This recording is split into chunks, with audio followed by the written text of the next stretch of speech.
Good evening, स्वागत है आप सभी का इस लाइव सेशन में। सभी बच्चों को मेरी तरफ से गुड इवनिंग। चलिए आ जाइए और फिर हम क्लास को स्टार्ट करते हैं और बचा हुआ पार्ट जो भी उसको फिनिश करते हैं। चलिए, कैसे हैं आप सब लोग? Good evening, good evening, good evening. और अगर आप लोगों को वॉइस क्लियर है तो भी आप मुझे बता दें ताकि हम आगे की बात कर सकें।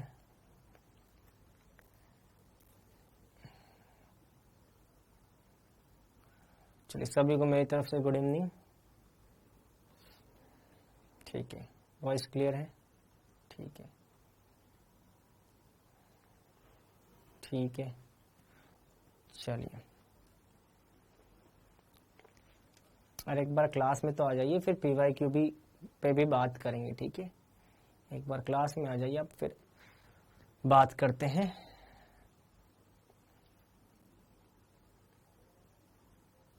ठीक है, चलिए स्टार्ट करें। चलिए भैया स्टार्ट करते हैं।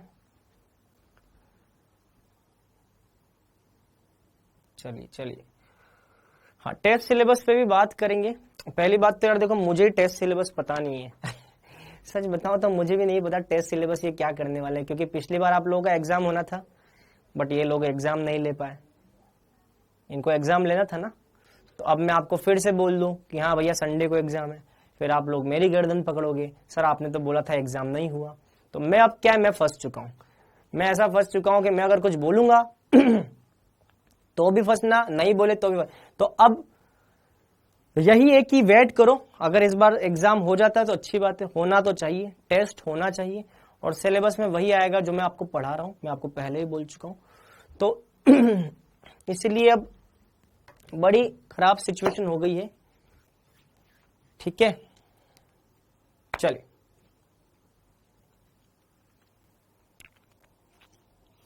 ठीक है, चलिए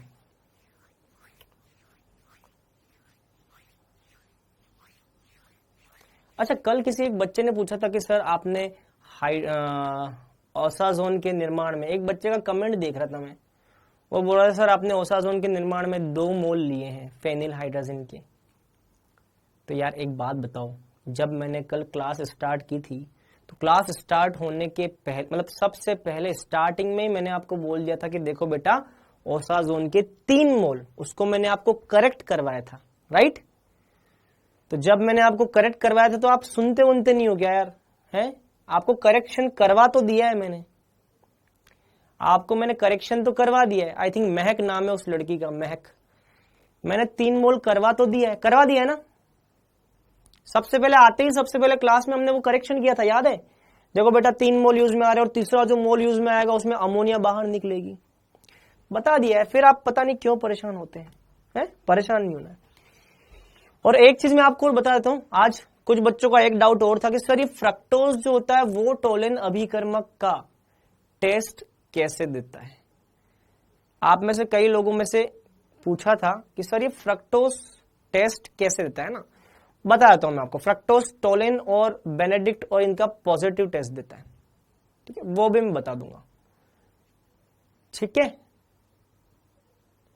ठीक है, ठीक है। मैं पार्थ सर से बात कर लूंगा, आप बिल्कुल बेफिक्र रहिए, मैं पार्थ सर से एक बार बात कर लूंगा। कई बच्चे बोल रहे हैं सर आप समझ नहीं रहे हैं, इस बार जो टेस्ट होना है वो अलग तरीके से होना है। ठीक है, वो भी बता देंगे।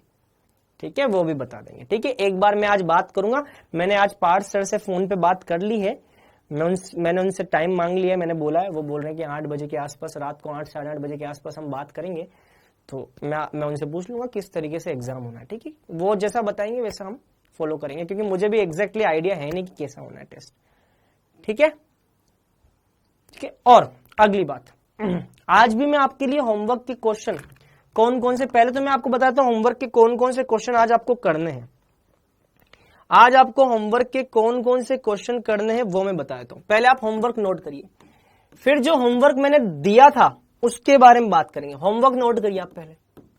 आज का आपका होमवर्क है एक्सरसाइज 1 में क्वेश्चन नंबर 44 से 58 ये सारे करने, और एक्सरसाइज 2 में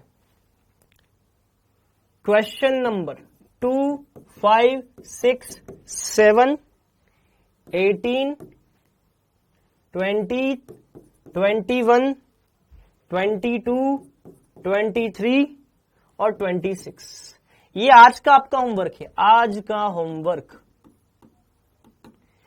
ये आज का आपका होमवर्क है बेटा, ठीक है। एक्सरसाइज 1 में आपको 44 से 58 तक करने हैं, और एक्सरसाइज 2 के अंदर आपको 2, 5, 6, 7, 18, 20, 21, 22, 23, 26 ये आपको करने हैं, ठीक है। अब बात करते हैं आज के होमवर्क की, जो मतलब होमवर्क दे दिया है। तो पहले हम थोड़ा पढ़ेंगे, उसके बाद में हम डिस्कस करेंगे जो मैंने कल का होमवर्क दिया था। उसमें जिसको भी जो समस्या है वो पूछ सकता है, मैं उसको जवाब दे दूंगा, आपको मैं आंसर बता दूंगा। अगर आप में से किसी को भी किसी क्वेश्चन के अंदर होमवर्क में दिए गए क्वेश्चन में प्रॉब्लम है तो मुझे वो लास्ट में जब हमारा थ्योरी कंप्लीट हो जाएगा, आज प्रोबेबली ये चैप्टर पूरा हो जाएगा, जैसे थ्योरी कंप्लीट हो जाएगा तो आप मुझे, जब हम होमवर्क का डिस्कशन करेंगे आज, तब आप मुझे क्वेश्चन नंबर बताइएगा। जो भी क्वेश्चन नंबर आप बताएंगे उस पे हम डिस्कशन करेंगे।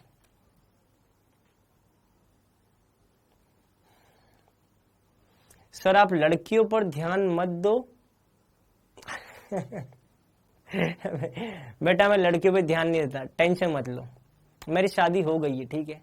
तो अब लड़कियों पे ध्यान देने का कोई चांस ही नहीं है, ठीक है। और मेरी एक छोटी सी गुड़िया भी है, तो मैं अपनी जिंदगी में बहुत खुश हूं, ठीक है, ठीक है। तो मैं लड़कियों पे ध्यान नहीं देता, मैं स्टूडेंट्स पे ध्यान देता हूँ। किस पे ध्यान देता हूँ? स्टूडेंट्स पे, ठीक है। जो भी स्टूडेंट है, जिसको भी जो समस्या है, चाहे वो लड़की है चाहे लड़का है, ये लड़की का डिफरेंशिएशन पढ़ाई के दौरान, है ना, टीचर के लिए नहीं होता, टीचर के लिए सभी स्टूडेंट्स होते हैं बेटा, ठीक है। तो जो भी बच्चा है, चाहे वो लड़की होगी चाहे लड़का होगा, उसको डाउट होगा तो बताया जाएगा, ठीक है। चलो शुरू करें। चलो तो देखो, आप आज क्वेश्चन लेके आओ, मैं अभी प्रैक्टिस करेंगे, क्वेश्चन की प्रैक्टिस करेंगे, क्वेश्चन की प्रैक्टिस करेंगे, ठीक है। लेकिन क्वेश्चन प्रैक्टिस में जाने से पहले कुछ बातें हैं जो मुझे आपको बतानी है। वो क्या है मैं लिखवा देता हूं। लिखो, सबसे पहला पॉइंट लिखो, समविभव बिंदु लिखो।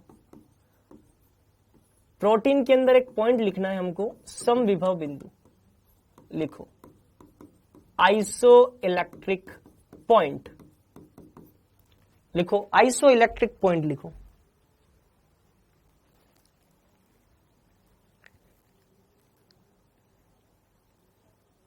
आइसो इलेक्ट्रिक पॉइंट लिखो। अरे भैया तुम्हारी बातें खत्म हो गई हो तो यार हम पढ़ाई वढ़ाई कर ले। तुम कितना लिखते हो यार, इतना कमेंट लिखते हो। सर टेस्ट सीरीज का चैप्टर बता दो। मैंने बता दिया भैया, टेस्ट सीरीज क्या है मुझे भी नहीं पता है। एक बार मैं सर से बात करूंगा, उसके बाद देखो 10 मिनट बिगाड़ दिया आप लोगों ने। मुझे भी नहीं पता है, एक बार मैं सर से बात करूंगा, फिर मुझे पता चलेगा भाई टेस्ट सीरीज क्या। मुझे पता ही नहीं टेस्ट सीरीज क्या है। अब वेट करो यार, वेट करो, सब्र करो। अब बातें करना बंद करो। इतने बड़े बड़े यार, ये लड्डू कौन है? लड्डू गोपाल सर। ये सब क्वेश्चन कहां पर मिलते हैं? मॉड्यूल जो आपको दे रखा है उसमें क्वेश्चन मिलेंगे। आपको डाउट नट से जो मॉड्यूल मिला हुआ है उसमें आपको क्वेश्चन मिलेंगे, ठीक है। चलो स्टार्ट करते हैं। लिखो समविभव बिंदु क्या होता है, लिखो पीएच का वह मान जिसमें एमिनो एसिड का घमन ना तो कैथोड की तरफ ना ही एनोड की तरफ होता है, उसे समविभव बिंदु कहते हैं।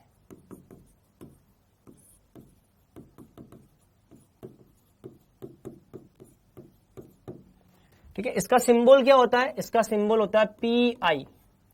P मतलब की पॉइंट, I मतलब की आइसो इलेक्ट्रिक पॉइंट, ठीक है। इसको हम सम विभव बिंदु कहते हैं। अरे भैया भोजाइयों की तरह बातें करना अगर आप खत्म हो गया हो तो अब प्लीज पढ़ाई पे ध्यान दे दो। राम राम राम राम राम राम, क्या होगा तुम लोगों का यार, मतलब तुम्हारी बातें कभी खत्म होती ही नहीं है क्या यार, हैं? इतनी क्या बातें कर रहे हो यार, इतनी क्या बातें कर रहे हो। चलो अब समझते हैं इसको। प्लीज भैया मैं शायद 7वीं 8वीं बार बोल रहा हूं, प्लीज बातें करना बंद कर दे, कमेंटबाजी बंद कर दे, ठीक है। मान लो यहां पे मैंने कोई एमिनो एसिड लिया है, क्या लिया, एमिनो एसिड। आप लोगों ने विद्युत रसायन पढ़ा है, विद्युत रसायन के अंदर आपने पढ़ा होगा एक कैथोड होता है, पढ़ा है ना, और दूसरा एनोड होता है, पढ़ा है ना, राइट। तो विद्युत रसायन में आपने विद्युत अपघटन करवाया होगा, विद्युत अपघटन इलेक्ट्रोलाइसिस पढ़ा होगा। इलेक्ट्रोलाइसिस में एनोड क्या होता है, प्लस वाला, और कैथोड क्या होता है, माइनस वाला, होता है ना। अरे होता है कि नहीं होता है। यहां पे आप बैटरी लगाते हो, बैटरी के द्वारा इसका क्या करते हो, विद्युत अपघटन, क्या करते हो। तो अब परिभाषा पे आते हैं, तो होगा क्या कि यदि आप इस तरह से किसी एमिनो एसिड का विलयन लेते हैं तो एक ऐसा पीएच प्राप्त होता है जिसपे ना तो एमिनो एसिड कैथोड की तरफ जाएगा, ना एमिनो एसिड एनोड की तरफ जाएगा, मतलब कि इसका ना तो माइग्रेशन कैथोड की तरफ होगा ना एनोड की तरफ होगा। वो पीएच बिंदु जिस पर ये कहीं भी माइग्रेट नहीं करेगा उस पीएच बिंदु को क्या बोलते हैं, आइसो इलेक्ट्रिक पॉइंट। ये समझ में आया, समझ में आ गया, यहां तक की बात क्लियर है। उसको हम बोलते हैं आइसो इलेक्ट्रिक पॉइंट। अब अगला पॉइंट लिखो, अगला पॉइंट लिखो। अरे बंद कर दो रे, बातें करना बंद कर दो रे, लिखो अगला पॉइंट, अगला पॉइंट लिखो, NH3 प्लस RH3 माइनस, ठीक है। आप सभी को यह बात पता है कि एमिनो एसिड कोई भी होगा वो किस फॉर्म में रहेगा, ज्वीटर आयन की फॉर्म में। किस फॉर्म में रहेगा, ज्वीटर आयन की फॉर्म में। कोई भी एमिनो एसिड ज्वीटर आयन की फॉर्म में रहता है। किस फॉर्म में रहता है, ज्वीटर आयन की फॉर्म में। यदि मैं अम्लीय माध्यम में एमिनो एसिड को लेता हूं, किस में लेता हूं, अम्लीय माध्यम में, तो क्या उत्पाद बनेगा। और अगर मैं क्षारीय माध्यम में एमिनो एसिड को लेता हूं तो क्या उत्पाद बनेगा, ठीक, ये हमको देखना है। अब हमको क्या देखना है, यदि मैं अम्लीय माध्यम में एमिनो एसिड को लूंगा तो क्या उत्पाद बनेगा, और अगर मैं क्षारीय माध्यम में एमिनो एसिड को लूंगा तो क्या उत्पाद बनेगा। तो आप लोगों को अच्छे से पता है कि अम्लीय माध्यम H+ देता है, ये H+ किससे जाकर के मिलेगा, COO- से। तो अम्लीय माध्यम में H+ क्रिया करेंगे COO- से, तो क्या बन जाएगा, तो यहां पे बन जाएगा NH3 प्लस RHCOOH। इसका मतलब ये हुआ कि अम्लीय माध्यम में एमिनो एसिड पर कौन सा आवेश होगा, धनावेश होगा, मतलब कि अम्लीय माध्यम में ये धनात्मक आयन प्रदान करेगा। कौन सा आयन प्रदान करेगा, धनात्मक आयन। चलो अब बात करते हैं क्षारीय माध्यम की। किसकी बात करते हैं, क्षारीय माध्यम की। क्षारीय माध्यम में OH- किसको ले जाएगा, H+ को। अगर OH- H+ को ले जाएगा तो पानी निकल जाएगा, पानी निकल गया। जैसे ही OH- H+ को ले जाएगा तो क्या बनेगा, NH2 RHCOO-। मतलब कि क्षारीय माध्यम में कौन सा आयन देगा, ऋणात्मक आयन। कौन सा आयन देगा, ऋणात्मक आयन। तो एक क्वेश्चन आ सकता है, क्या आ सकता है कि एमिनो एसिड जो होगा वो अम्लीय माध्यम में किस प्रकार का आयन देता है और क्षारीय माध्यम में किस प्रकार का आयन देता है, बताइए। तो आपको ये ध्यान रखनी रिएक्शन। क्लियर, आगे बढ़ जाए, आगे बढ़ जाए। ये क्या लुगाइयों की तरह बातें कर रहे हो यार। अच्छा हाँ, एक चीज मुझे याद आई। एक कल एक बालक था डॉक्टर विश्वास नाम का, ठीक है भाई, डॉक्टर विश्वास, जिसने भी अपना नाम बदल करके अब नीट कर दिया है। क्या कर दिया है, नीट। सुबह तक तो नीट था, अब पता नहीं क्या किया उसने। तो देख बेटा, मैं तुझे बता देता हूं, बात करने की तमीज तो तुझसे है, तुझ में है नहीं, है ना। एक टीचर से कैसे बात की जाती है ये तुझे बिल्कुल भी नहीं पता है। शायद तू अपने माँ बाप से भी वैसे ही बात करता होगा जैसे तू मुझसे बात कर रहा है। तेरे आसपास के लोग वही जाहिलों की तरह रहते होंगे, तो जाहिलों की बस्ती में शायद रहता होगा, इसीलिए तू अपने टीचर से ऐसे बात कर रहा है। तो मैं तुझे जवाब दे देता हूं, बेटा अगर तुझे ऐसी बातें करनी तो मेरी क्लास में बैठने की जरूरत नहीं है। शायद तेरे कर्म जो है वो जाहिलों वाले हैं, या तेरे पेरेंट्स ने तुझे जो परवरिश की है वो शायद वैसी की है जिससे कि तू यहाँ पे ऐसे शब्दों का इस्तेमाल कर रहा है। तो ध्यान रखना, ऐसे शब्द यहाँ पे इस्तेमाल मत कर। पढ़ने आया है, पढ़ाई कर। तेरे सिलेक्शन की गारंटी मेरी होगी, लेकिन अगर तेरे लक्षण, जिसको हम बोलते हैं लक्षण, ऐसे ही हैं तो डॉक्टर तो छोड़, टेम्पो चलाने वाला भी नहीं बन पाएगा तू, ठीक है। तो इसीलिए अपने वचन अपने पास रखें, ऐसा कुछ भी कृत्य ना करें जिससे कि आपको बदनाम होना पड़े, आपके माँ बाप को बदनाम होना पड़े, और आपकी वजह से आपके घर वाले, आपकी पुश्तैनी और आपके मोहल्ले को बदनाम होना पड़े, ठीक है। तो ऐसा कार्य बिल्कुल ना करें, ठीक है। तो ये आप जो अमृत वचन जो कमेंट में लिखते हैं ना कि सर आप ऐसे, सर आप वैसे, जो आप अमृत वचन लिखते हैं, बेटा अगर तू ऑफलाइन क्लास में मेरे सामने होता ना तो मैं तुझे बताता इन अमृत वचन से कैसे निपटा जाता है। ये तेरा नसीब अच्छा है कि तू ऑफलाइन क्लास में नहीं है मेरे सामने, नहीं तो तुझे पता चल जाता। ये जो लुका छिपी करके जो तू कमेंटबाजी कर रहा है ना, वो अच्छा नहीं कर रहा है। इससे तू डॉक्टर तो छोड़, टेम्पो चलाने वाला भी नहीं बन पाएगा, मैं तुझे बता चुका हूं, ठीक है। चलिए अब आते हैं क्वेश्चन पे, ठीक है। चलिए देखिए, आज तो मैं आपके लिए बहुत सारे क्वेश्चन लेके आया हूं, होमवर्क में भी दूंगा क्वेश्चन, और होमवर्क में दे दिया है, उसके अलावा कुछ क्वेश्चन हम यहां पर करने वाले हैं। चलिए ये क्वेश्चन करके बताइए, बताइए इस क्वेश्चन का आंसर क्या आएगा। इस क्वेश्चन का आंसर, इस क्वेश्चन का आंसर क्या आएगा बताइए। तो भैया टीचर की थोड़ी इज्जत कीजिए, जो टीचर यहां पे आपको पढ़ा रहा है उसका खुद का उसमें कुछ फायदा नहीं है। डॉक्टर बनेंगे आप बनेंगे, मैं नहीं बनूंगा, ठीक है। चलिए क्या आएगा, प्रोटीन की कुंडलित संरचना निम्न के द्वारा स्थायी होती है। किसके द्वारा, वेरी गुड, शाबाश, हाइड्रोजन बंध के द्वारा। ऐसे क्वेश्चन में टाइम नहीं लगना चाहिए। अगला क्वेश्चन, अगला क्वेश्चन, अगला क्वेश्चन करिए आप, ये क्वेश्चन करिए, निम्नलिखित में से कौन सी संरचना पेप्टाइड श्रृंखला को प्रदर्शित करती है, बताइए। कौन सी संरचना पेप्टाइड श्रृंखला को प्रदर्शित करती है।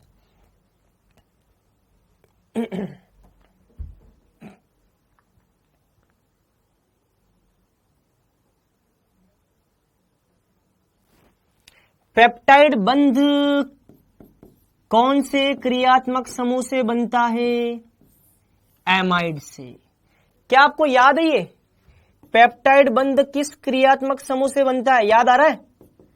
कल मैंने आपको पेप्टाइड बंध का निर्माण बताया था, अरे कल मैंने आपको पेप्टाइड बंध का निर्माण बताया था, याद करो। एक एमिनो एसिड और दूसरा एमिनो एसिड, ये रहा पेप्टाइड बंध, यही है पेप्टाइड बंध। अरे यही है पेप्टाइड बंध, मतलब कि पेप्टाइड बंध में कौन से क्रियात्मक समूह होने चाहिए, CONH, CONH, CONH। लगातार इस तरह से आपको जब CONH क्रियात्मक समूह मिलेंगे तो वहां पर पेप्टाइड बंध होगा। क्या यहां पर कोई CONH, CONH, CONH ऐसा लगातार कोई क्रियात्मक समूह दिख रहा है, नहीं। फर्स्ट में तो नहीं हो सकता, पहले आंसर बता दो। चलो एक तो आंसर मैंने बता दिया, फर्स्ट तो नहीं हो सकता, क्योंकि यहां पे बहुत सारे, एक पेप्टाइड, दो पेप्टाइड, तीन पेप्टाइड, ऐसे पॉलीपेप्टाइड श्रृंखला में अनेक CONH क्रियात्मक समूह आपको दिखने चाहिए। दो तो नहीं हो सकता, एक तो नहीं हो सकता, फिर कौन सा आप बताओ, एक नहीं हो सकता। चलो दो पे आ जाए, दो पे, चलो दो पे आते हैं। क्या ये CONH है, हाँ गुरुजी CONH है। क्या ये CONH है, हाँ गुरुजी CONH है। क्या यहां पे, हाँ बिल्कुल, देखो ये CO जो है वो आगे NH से जुड़ रहा है, हाँ गुरुजी ये CONH दिख रहा है बिल्कुल। फिर इससे पहले क्या होगा? हाँ गुरुजी, इससे पहले यहाँ पे CO होना चाहिए, ये CONH से जुड़ा हुआ होगा, आंसर आ जाएगा सेकंड। चलो यहां देखते हैं, क्या ये CONH है? बिल्कुल है। लेकिन क्या ये CONH है? नहीं, यहां पर क्रम बदल चुका है, ये NHCO हो गया। अगर यहां पे CONH है तो यहां पर भी CONH होना चाहिए, लेकिन यहां पे CONH ना होकर के NH पहले आ गया, CO बाद में आ गया, मतलब कि पेप्टाइड बंध नहीं है। तो पेप्टाइड बंध के लिए अगर यहां पे CONH है तो बाद में भी CONH, ये CONH है, लेकिन यहां पे NHCO हो गया, ये नहीं हो सकता। चलो यहां पे देखते हैं, ये NHCO, यहां पे ये NHCO। अब देखो यहां पे समस्या क्या है, मैंने बोला था कि CONH होना चाहिए, तो ठीक है भाई, अगर मान लो ये NHCO तो CONH तो है नहीं। यहां पे भी आप देखेंगे, अगर आप इसको तोड़ भी देंगे, अगर या फिर आप इसको तोड़ेंगे तब भी आप देखो यहां पर ये CONH उपलब्ध नहीं हो रहा है। यहां पे देखो, या तो ये NHCO है, ये CONH है, तो क्रम कुछ इस तरीके से आ रहा है कि अगर आप इसको तोड़ोगे भी तो तोड़ने पर भी ये अमोनिया मिलेगा, और अमोनिया मिल रहा है मतलब कि वो पेप्टाइड बंध में नहीं आता। ध्यान रखना, आंसर एक ही है जिसमें लगातार CONH समूह आ रहे हैं, सेकंड आंसर आ जाएगा। यहां तक की बात क्लियर? ठीक है, चलिए आगे की बात करते हैं। अच्छा, कई बच्चों को डाउट पता है क्या है? कई बच्चे ऐसा बोल रहे हैं, सर यहां देखो ना, कई बच्चों को पता है क्या डाउट है? कई बच्चों को ये लग रहा है, सर देखो ना यहाँ पे ये NHCO आ गया। अरे NHCO नहीं, CONH ऐसा लगातार होना चाहिए। चलो अगला, ये बताइए सबसे साधारण एमिनो एसिड कौन सी है? सबसे साधारण एमिनो एसिड कौन सी है?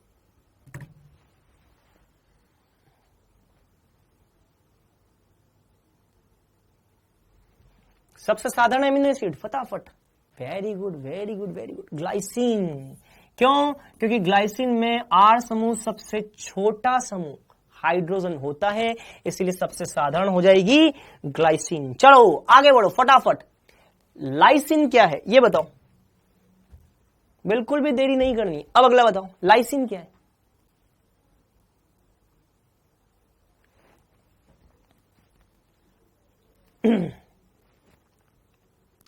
ये रहा मुख्य क्रियात्मक समूह, ये रहा अल्फा कार्बन, और अल्फा पर क्या है?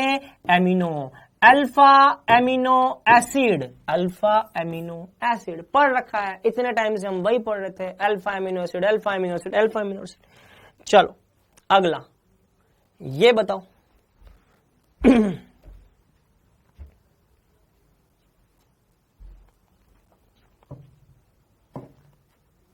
एमिनो एसिड जिसमें कार्बोक्सिलिक समूहों की तुलना में एमिनो समूह ज्यादा होते हैं। अच्छा, एमिनो समूह ज्यादा होंगे तो क्या हो जाएगा? क्षारीय।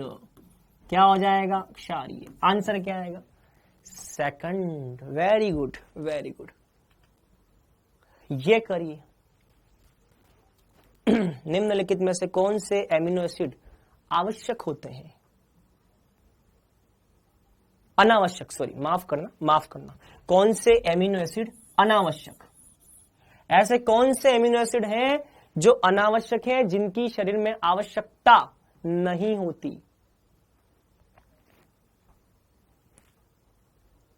अनावश्यक कौन होंगे भाई? अनावश्यक कौन होता है? जिसकी आवश्यकता नहीं है। और आवश्यकता किसकी नहीं होती? जो शरीर में संश्लेषित होता है। अगर कोई शरीर में संश्लेषित हो रहा है तो उसकी हमको आवश्यकता नहीं है। बहुत बढ़िया। ये देखो, कौन सा अनावश्यक एमिनो एसिड है? अनावश्यक, ऐसा एमिनो एसिड बताओ जो अनावश्यक है। ये भी मैंने आपको बताया था, अनावश्यक एमिनो एसिड कौन सा है? याद है किसी को? पहले मैं देख लेता हूं आंसर क्या है।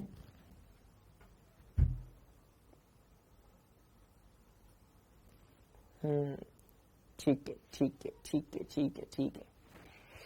देखो, मैंने आपसे बोला था कि वेलिन, ल्यूसिन, आइसोल्यूसिन, ये तीनों क्या है? आवश्यक। जिन पर स्टार बनाया था वो आवश्यक थे। वेलिन, ल्यूसिन, आइसोल्यूसिन, इनमें से कोई है? वेलिन, ल्यूसिन, आइसोल्यूसिन नहीं है, चलो हटाओ। फिर आते हैं टहला पे, जिसको आपने टकला भी बोला था। टहला पे आते हैं। किस पे आते हैं? टहला। टहला कौन सा है? क्षारीय। मैंने आपको बोला था क्षारीय के चारों आवश्यक है।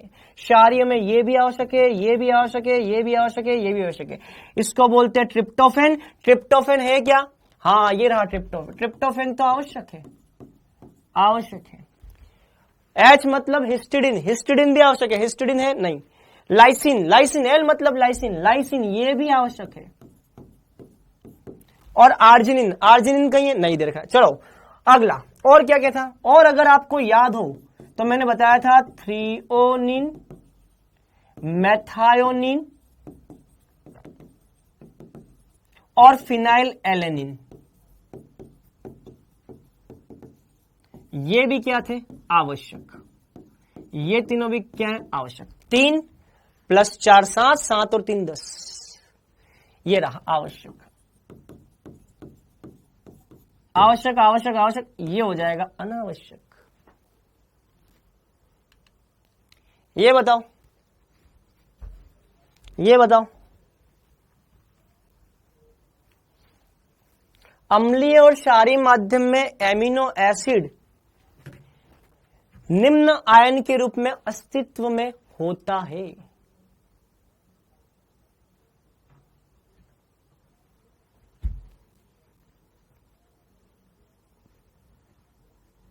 अम्लीय में किसमें होगा? क्षारीय में किसमें होगा? याद करो, अम्लीय के अंदर, वेरी गुड, कई बच्चे सही जवाब दे रहे हैं, सही जवाब दे रहे हैं, बिल्कुल सही जवाब। याद करो, अम्लीय का मतलब H+। अब आप मुझे बताओ H+ किससे जाकर के लगेगा? COO- से। किससे लगेगा? COO- से। तो अब क्या बच गया? NH3+, धनात्मक। इसका मतलब अम्लीय के अंदर धनात्मक आएगा। अच्छा, क्षारीय माध्यम में क्या होता है? क्षारीय माध्यम में OH- आता है। वो OH- क्या करेगा? NH3+ से क्रिया करेगा, तो क्या बचेगा? केवल COO- बचेगा, तो ऋणात्मक, मतलब कि आंसर आ जाएगा फर्स्ट। अभी थोड़ी देर पहले करवाया, अभी थोड़ी देर पहले करवाया। चलो अगला क्वेश्चन, इसका बताओ आंसर। ग्लोब्यूलर प्रोटीन का उदाहरण है, ग्लोब्यूलर प्रोटीन का उदाहरण है। देखते हैं किसके सारे क्वेश्चन सही होते हैं। ग्लोब्यूलर प्रोटीन का उदाहरण है,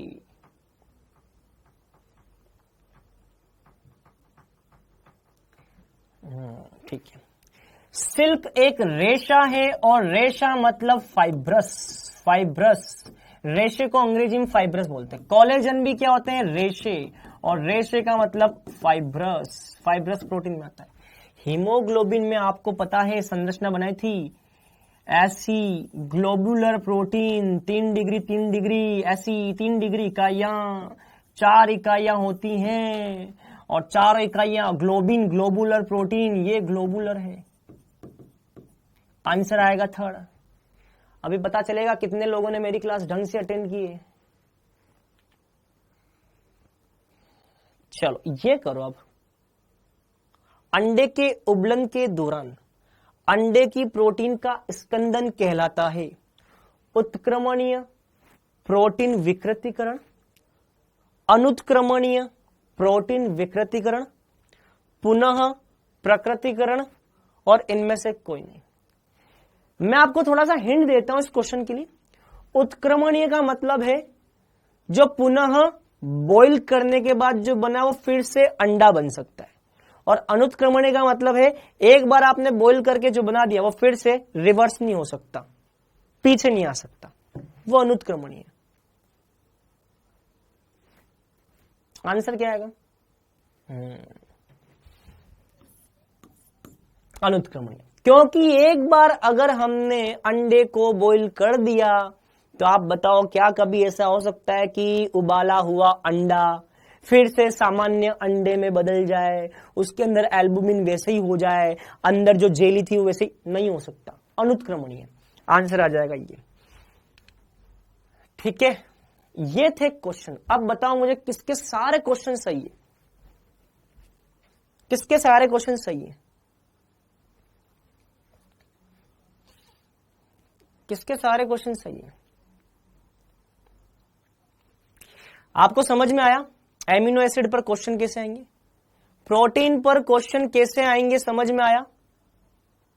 सारे सही हैं, बहुत बढ़िया। एक रॉन्ग है सर, एक गलत है, सारे सही है, दो गलत हैं, ठीक है, बहुत बढ़िया। जिन्होंने सारे सही किए बहुत बहुत अच्छी बात है, जिनके एक या दो गलत है वो कोशिश करें कि आज अगली बार सारे सही। अच्छा, अब इसके अलावा सर क्या इतने ही क्वेश्चन है? नहीं, आगे और भी हैं। ये सारे जो कि मैंने आपको होमवर्क में दिए थे उसमें भी आपको मिल जाएंगे, और आज जो मैंने आपको होमवर्क दिया है, आज जो मैंने आपको होमवर्क दिया है आगे के, उसमें भी आपको क्वेश्चन मिल जाएंगे। तो आपको और भी क्वेश्चन मिल जाएंगे, और कल भी मैं आपको होमवर्क देने वाला हूं, उसमें भी आपको क्वेश्चन मिल जाएंगे। तो क्वेश्चन की कोई कमी नहीं है, टेंशन मत लो, ठीक है। चलिए अब हम आगे की बात करते हैं। अगला हेडिंग लिखो एंजाइम्स, लिखो लिखो अगला हेडिंग एंजाइम्स। एंजाइम्स, ठीक है, एंजाइम्स।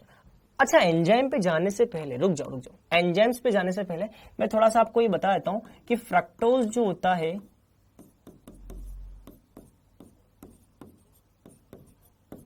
वो टोलिन अभिकर्मक बेनेडिक्ट इनसे अभिक्रिया कैसे करता है। एक बच्चे ने पूछा था सर फ्रक्टोज के पास तो कीटोन है। एक बच्चे का डाउट था, वो बताता हूं, अच्छा क्वेश्चन था। देखो जो क्वेश्चन बताने लायक है उसको बताया जाएगा, बिल्कुल बेफिक्र रहो। एक बच्चे का डाउट था कि सर फ्रक्टोज के पास तो कीटोन होता है, तो ये टोलिन का टेस्ट कैसे देगा, ऐसा किसी का क्वेश्चन था मेरे ख्याल से।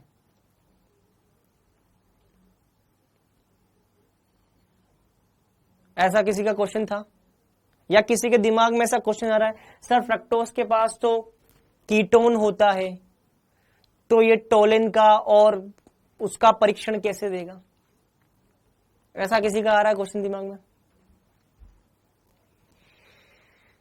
क्वेश्चन दिमाग में नहीं आना चाहिए, ये क्वेश्चन दिमाग में नहीं आना चाहिए। क्यों नहीं आना चाहिए? क्योंकि इसका आंसर में, कॉन्सेप्ट इसका मैं पहले ही बता चुका हूं। कोई बताएगा? इसका कॉन्सेप्ट मैं बता चुका हूं। कौन? अब मैं वो देखता हूं जो बच्चा सच में मेरी बातों को क्लास में ढंग से सुन रहा है, या जो ढंग से मेरे नोट्स को फॉलो कर रहा है। अब वो बच्चा मुझे आंसर बताए कि सर ये बिल्कुल टोलिन का टेस्ट नहीं देगा, क्योंकि आपने ये बात लिखवाई है या आपने ये बात क्लास में बताई थी। कोई भी एक बच्चा, क्योंकि सर कोई भी एक बच्चा जो मेरी बातों को सुन रहा हो, कोई तो होगा यार जिसने सुना होगा मेरी बातों को। साइक्लिक स्ट्रक्चर नहीं नहीं नहीं नहीं नहीं, नहीं। एक भी बच्चा नहीं है। अरे ऐसे मत करो यार। चलो मुझे बताओ अपचाई शर्करा का कॉन्सेप्ट क्या है? किसको बोलते हैं अपचाई शर्करा? क्या कंडीशन है इसकी? आप भूल गए हो यार, यूं लग रहा है मुझे। नोट्स खोलो और नोट्स में देखो अपचाई शर्करा की कंडीशन क्या है। कौन देता है अपचाई शर्करा? कौन होती है? क्या देखना है? क्या देखना है? अपचाई शर्करा के लिए क्या चेक करना है? कौन सा समूह चेक करना है? हेमी एसिटेल, ठीक है, हेमी एसिटेल। और कुछ लिखवाया था मैंने? अरे और कुछ लिखवाया था मैंने, hemiketal. Very good, hemiketal, very good. क्योंकि ये कीटोन है, कीटोन का जब 5वें कार्बन का ऑक्सीजन जब इससे टकराएगा तो इससे हेमी कीटेल बनता है। भूल गए लाला? भूल गए, भूल गए। इसकी जो संरचना बनती है चक्रीय संरचना, इस चक्रीय संरचना में हेमी कीटेल होता है। भूल गए? भूल गए गुरुजी, भूल गए, भूल गए। ऐसा ही होता है भाई साहब, ऐसा ही होता है, भूल गए। तो ये एक है ना, ये 1 2 3, तीसरे पर OH H H OH, ये CH2OH। भूल गए, भूल गए, भूल गए, भूल गए। क्या मैंने ये बताया था कि जिनके पास हेमी कीटेल या हेमी एसिटेल होता है वो अपचाई शर्करा है? जिनके पास हेमी एसिटेल या हेमी कीटेल होता है वो म्यूटा रोटेशन भी देते हैं, बताया था मैंने।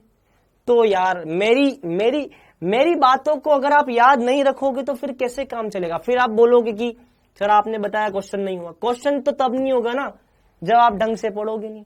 चलो अब आगे की बात करते, ये हो गया। अब आगे की बात करते, चलिए अब आगे की बात। अब लिखो एंजाइम्स, लिखो एंजाइम्स, लिखो एंजाइम्स, एंजाइम्स लिखो। ऐसे जैव उत्प्रेरक जो सूक्ष्म मात्रा में उपलब्ध होकर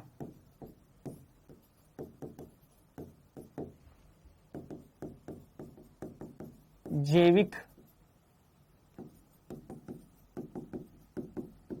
अभिक्रियाओं को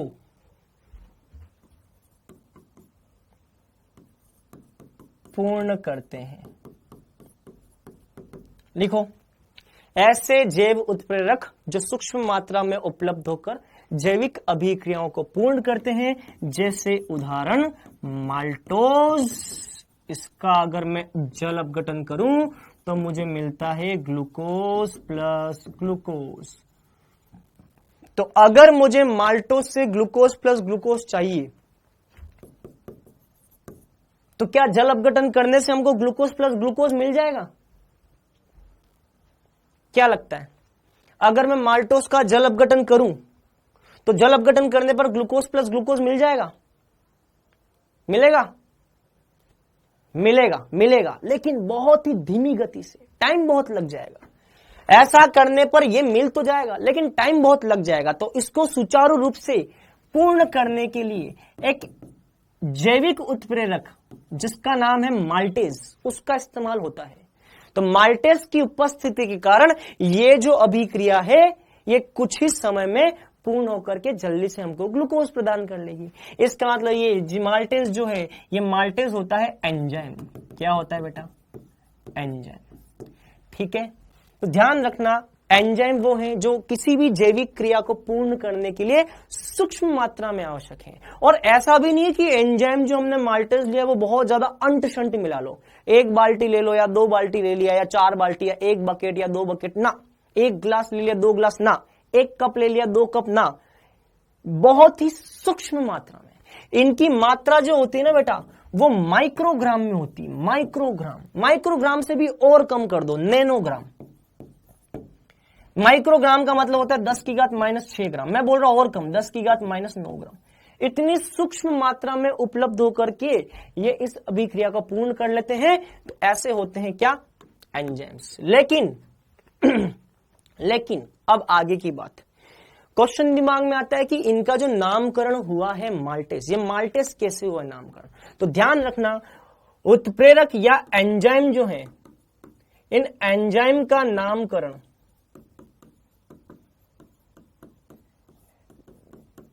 जिस क्रिया कारक पर ये क्रिया करते हैं,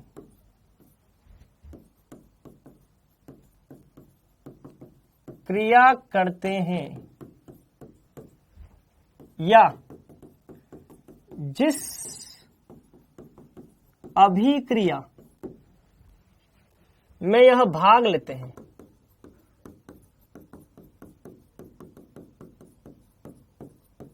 उसके आधार पर होता है। समझ में आया?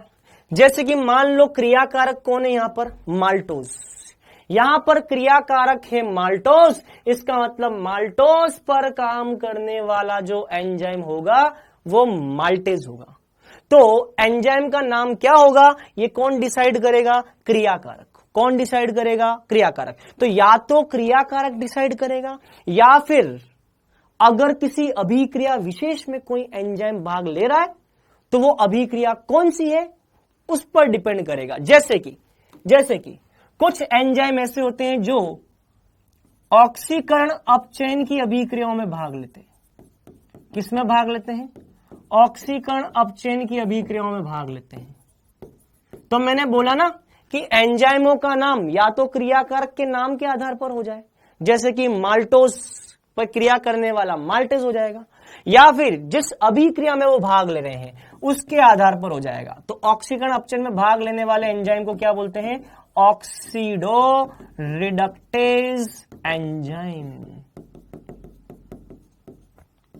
समझ में आया? ठीक है। इसी तरह से मान लो कहीं जल अपघटन हो रहा है, कहीं पे क्या हो रहा है?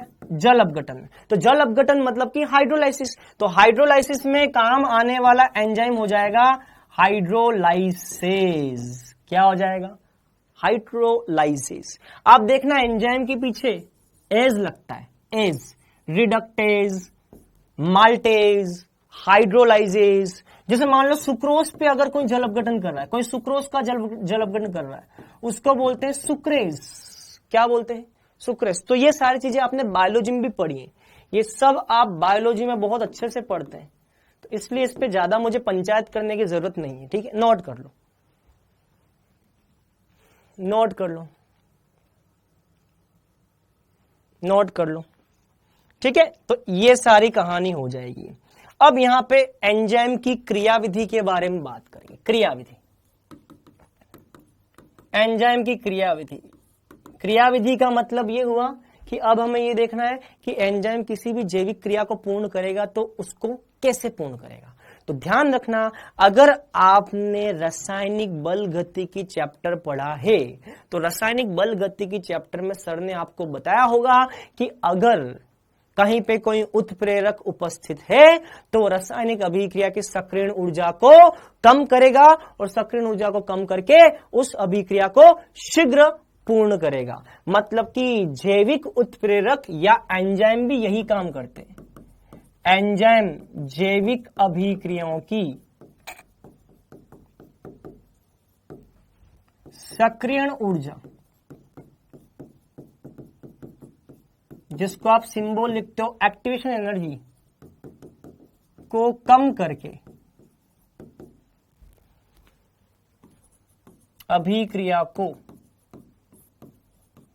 संपन्न करते हैं। समझ में आ गया? तो ये सारी बातें हैं। इसके अलावा एंजाइम के बारे में और बहुत सारी चीजें आपको बायोलॉजी में पढ़ाई जाती है जो कि हम केमिस्ट्री में नहीं पढ़ेंगे। जैसे आपने एंजाइम के लिए पढ़ा होगा ताला चाबी सिद्धांत, लॉक एंड की थ्योरी, वो बायोलॉजी के अंदर बहुत डिटेल में पढ़ाई जाती है। वो केमिस्ट्री का पार्ट नहीं है, वो बायोलॉजी में ही पढ़ते हैं, वो भी आपको पढ़ाया जाएगा। तो अगर आप इसको और डिटेल में पढ़ना चाहते हो तो आप उसको बायोलॉजी में देख सकते हो। अच्छा, अगला टॉपिक है विटामिन। लिखो विटामिन। अगला टॉपिक लिखो विटामिन। विटामिन के लिखो ऐसे कार्बनिक यौगिक, लिखो ऐसे कार्बनिक यौगिक ऐसे कार्बनिक यौगिक जो सूक्ष्म मात्रा में शरीर में उपस्थित होकर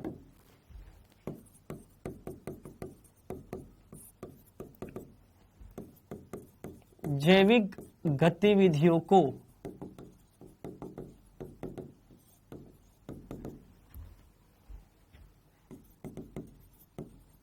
अनुकूलतम परिस्थितियां प्रदान करके पूर्ण करते हैं, पूर्ण करते हैं।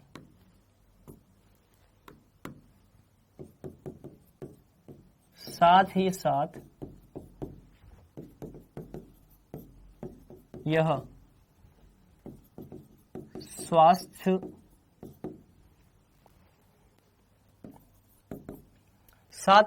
स्वास्थ्य के सुचारू रूप से संचालन में भी भागीदारी निभाते हैं।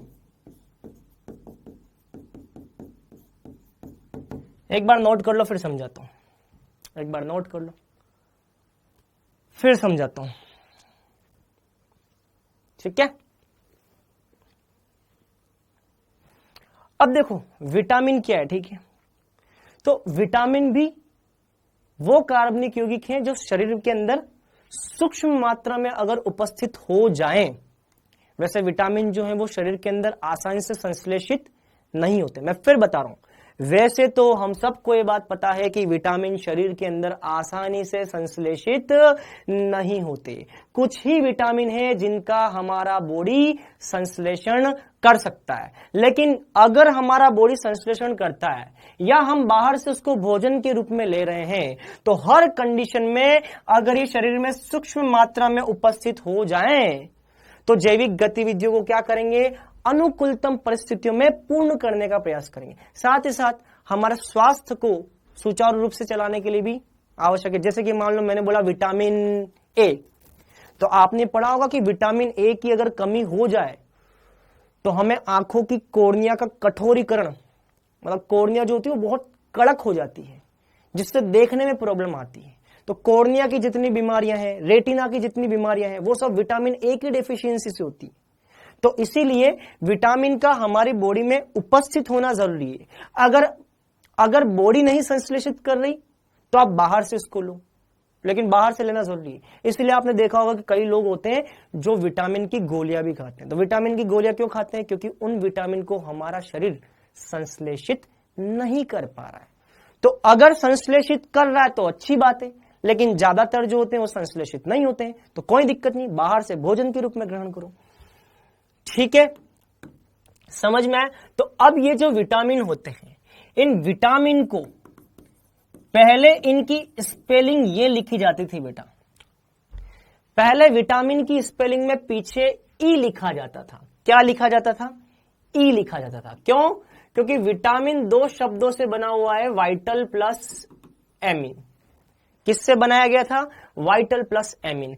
एमिन इसलिए लगाया गया था क्योंकि पहले के लोगों को लगता था कि अधिकांश विटामिन ऐसे हैं जिनमें एमिनो समूह होता है। क्योंकि पहले, बहुत पहले यह लगता था कि अधिकांश विटामिन में एमिनो समूह है। कौन से समूह है? एमिनो समूह है।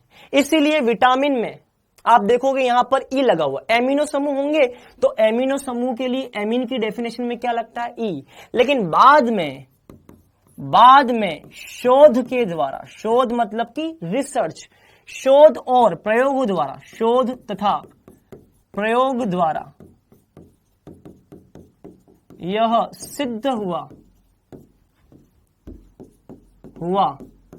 कि अधिकांश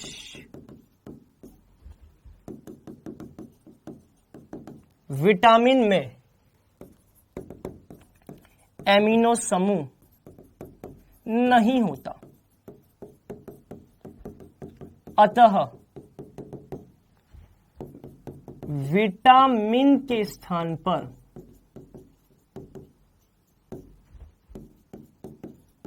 इन्हें विटामिन कहा जाता है। तो बाद में शोध करके पता चला कि अमीनो समूह जो होते हैं वो ज्यादातर विटामिन में होते ही नहीं है। इसीलिए ये जो पीछे वाला ई होता है उसको यहां पर इन्होंने क्या कर दिया? हटा दिया। तो ध्यान रखना, वास्तविकता में अब विटामिन को इस स्पेलिंग द्वारा लिखा जाता है, पीछे ई हटा दिया गया। क्यों हटा दिया गया? क्योंकि शोध के द्वारा, प्रयोग द्वारा पता चल गया कि जो हमें लग रहा था कि अधिकांश विटामिन में एमिनो समूह होता है, वो बाद में शोध से पता चला ऐसा नहीं है। इसीलिए स्पेलिंग में पीछे ई को हमने हटा दिया। हमने मतलब कि वैज्ञानिक। समझ में आया? अब ये जो विटामिन होते हैं ये दो प्रकार के हैं। एक तो जल में घुलनशील और एक वसा में घुलनशील।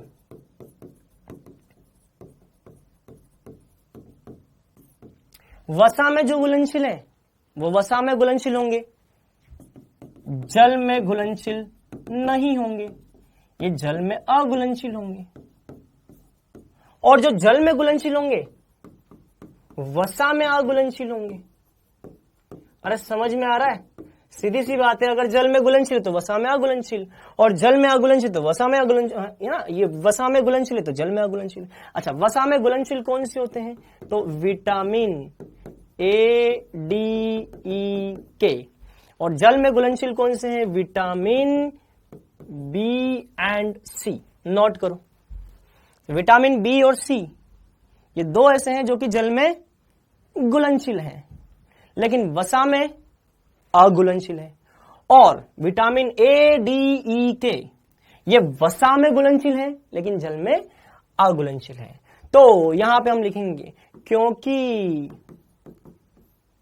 यह जल में घुलनशील है, क्योंकि यह जल में क्योंकि यह जल में क्या होते हैं? घुलनशील। अब अगर मान लो ये विटामिन जल में घुलनशील होंगे तो ये हमारे शरीर से मूत्र के द्वारा निष्कासित हो जाएंगे, क्योंकि पानी में घुलनशील है और यूरिन की ज्यादातर मात्रा पानी से बनी हुई है। तो जब भी हम यूरिन निकालेंगे तो भैया उसके साथ में विटामिन बाहर निकल जाएंगे। मतलब कि ये वाले जल में घुलनशील जो होते हैं, क्योंकि यह जल में घुलनशील है इसीलिए शरीर में इनका संश्लेषण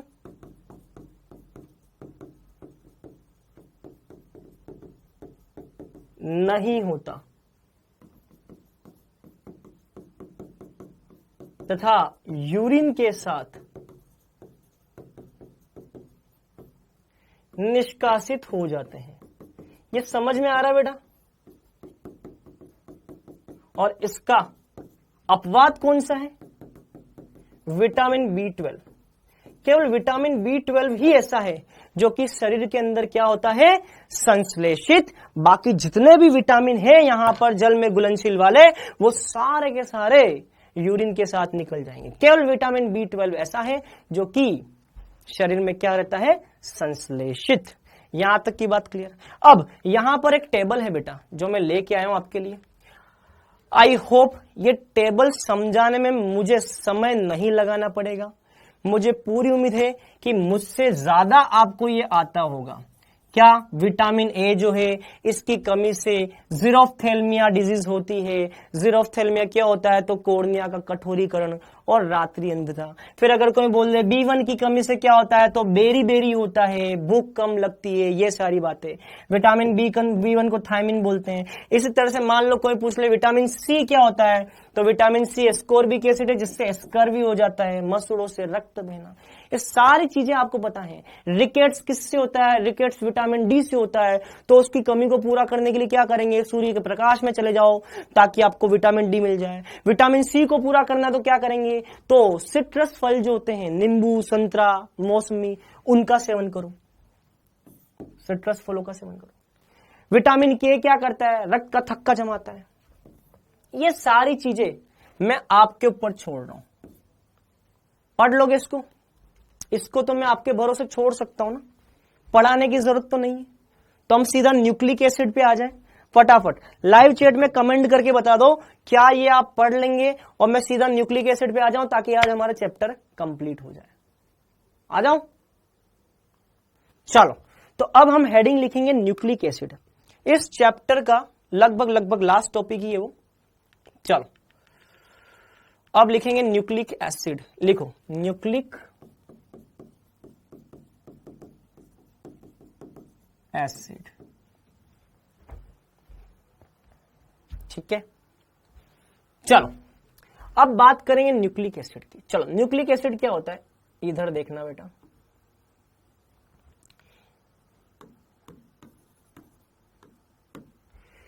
ये है शरीर की कोई एक कोशिका। ये है क्या भैया? कोशिका। और कोशिका में होता है एक न्यूक्लियस। क्या होता है? न्यूक्लियस। न्यूक्लियस के अंदर होता है गुणसूत्र।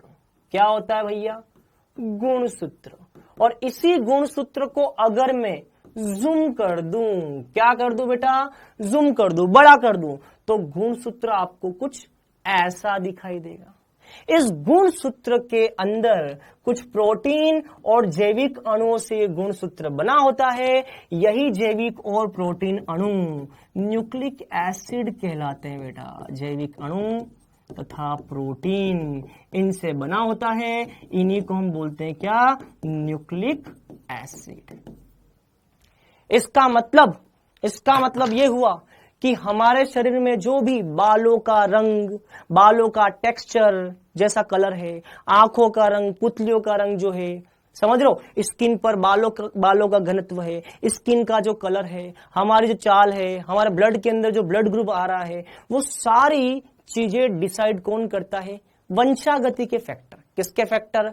वंशागति के फैक्टर। मतलब कि हमारे माँ बाप से, हमारे दादा दादी से चीजें हमारे अंदर आ रही हैं, और वो जो वंशागति है, जो दादा दादी या पिताजी से हमारे अंदर जो चीजें आ रही हैं, उनको लाने वाला कौन है? वंशागति को लाने वाला है गुणसूत्र। गुणसूत्र के द्वारा जितने भी गुण होते हैं, तो क्या लिखा है? गुणसूत्र। ऐसा सूत्र जो गुणों का क्या करेगा? वहन करेगा। बालों का कलर हो गया, बोलने की स्टाइल हो गई, चाल हो गई, और भी बहुत सारी चीजें। तो गुणों का सूत्र जो कि हमारे अंदर गुणों को निर्धारित करेगा। और ये गुणों का सूत्र कहां से आ रहा है? पेरेंट्स से आ रहा है। पेरेंट्स से आ रहा है अगर गुणों का सूत्र, तो उन्हीं गुण सूत्र की बात कर रहा हूं। वो गुण सूत्र कहां होते हैं? कोशिका के अंदर, न्यूक्लियस में, केंद्रक के अंदर होते हैं। और इन गुण सूत्र पर जो भी प्रोटीन और जैविक अणु है, उसको हम बोलते हैं न्यूक्लिक अम्ल। ये न्यूक्लिक अम्ल दो प्रकार के हो सकते हैं, या तो न्यूक्लिक अम्ल डीएनए वाला हो सकता है, या फिर न्यूक्लिक अम्ल आरएनए वाला हो सकता है। समझ में आ रहा है? समझ में आ रहा है? क्लियर? आगे बढ़ जाऊं, स्पीड से पढ़ा लूं ये, क्योंकि आप लोगों को आता है, मुझे लगता है कि आप लोगों को ये आता होगा, तो मैं इसकी स्पीड बढ़ाऊं। हाँ, ये सब तो पढ़ लिया है बायोलॉजी में क्रिस्टल क्लियर, तो मैं स्पीड बढ़ा दूं, फटाफट इसको खींच लूं। चलो, तो इसका मतलब न्यूक्लिक एसिड जो होगा उसमें एक डीएनए होगा, दूसरा आरएनए होगा। चलो, तो एक डीएनए है और दूसरा आरएनए है। बहुत बढ़िया। डीएनए का मतलब deoxy ribo nucleic acid, RNA का मतलब राइबो न्यूक्लिक एसिड। समझ में आ गया? यहां पर जो पेंटोज शर्करा पाई जाती है, आगे मैं आपको बताऊंगा यहां पर पेंटोज शर्करा कौन सी होती है, और यहां पर जो पेंटोज शर्करा पाई जाती है, उन दोनों में अंतर है। यहां वाली पेंटोज शर्करा कौन सी है? जो आगे नाम लिखा हुआ है वही पेंटोज शर्करा है। यहां पे पेंटोज शर्करा होती है डीऑक्सी राइबोज। अगर आपको याद हो तो कल एक राइबोज का क्वेश्चन भी आया था, याद है? जिसमें एक ऑप्शन था कि राइबोज के लिए कौन सा कथन सत्य है। उसमें एक ऑप्शन में लिखा हुआ था कि इसमें 6 कार्बन होते हैं, याद है? तो वो ऑप्शन गलत था। तो 6 कार्बन नहीं होते, कितने होते हैं? 5 कार्बन होते हैं। तो यहां पर डीऑक्सीराइबोज होती है। कौन सी होती है? डीऑक्सीराइबोज। और यहां पर जो पेंटोज शर्करा वो कौन सी है? राइबोज शर्करा होती है। अच्छा, दोनों की संरचना में क्या फर्क है? अच्छा, थोड़ा ये बताओ कि इनकी संरचनाएं आपको बायोलॉजी में पढ़ाई जाती है क्या? थोड़ा ये भी बता दो, क्या इनकी संरचनाएं बायोलॉजी में पढ़ाई जाती हैं? नहीं पढ़ाई जाती हैं? क्या बात कर रहे हो? बायोलॉजी वाले इतने एडवांस कब से हो गए भाई? पढ़ा दी इसकी संरचना? अरे भैया बहुत जबरदस्त, इन दोनों की संरचना पढ़ा दी, दोनों की संरचना पढ़ा दी। गजब गजब गजब, बहुत बढ़िया, बहुत अच्छी बात है। तो मेरा काम तो बहुत ही आसान हो गया, मेरा काम तो बहुत आसान हो गया। तो पेंटोज शर्करा में होते हैं 5 कार्बन। कितने कार्बन होते हैं? 5। पहला कार्बन, दूसरा कार्बन, तीसरा कार्बन, चौथा कार्बन, और इस पे लगा होता है ये 5वां कार्बन। यहां पर आएगा OH, H, यहां पर आएगा H, H, यहां पर आएगा H, OH, और यहां पर आएगा CH2OH, H। इसको बना लो, इसको बना लो, ये हो जाएगी डीऑक्सीराइबोज शर्करा। अब बनाएंगे राइबोज शर्करा। बहुत बढ़िया।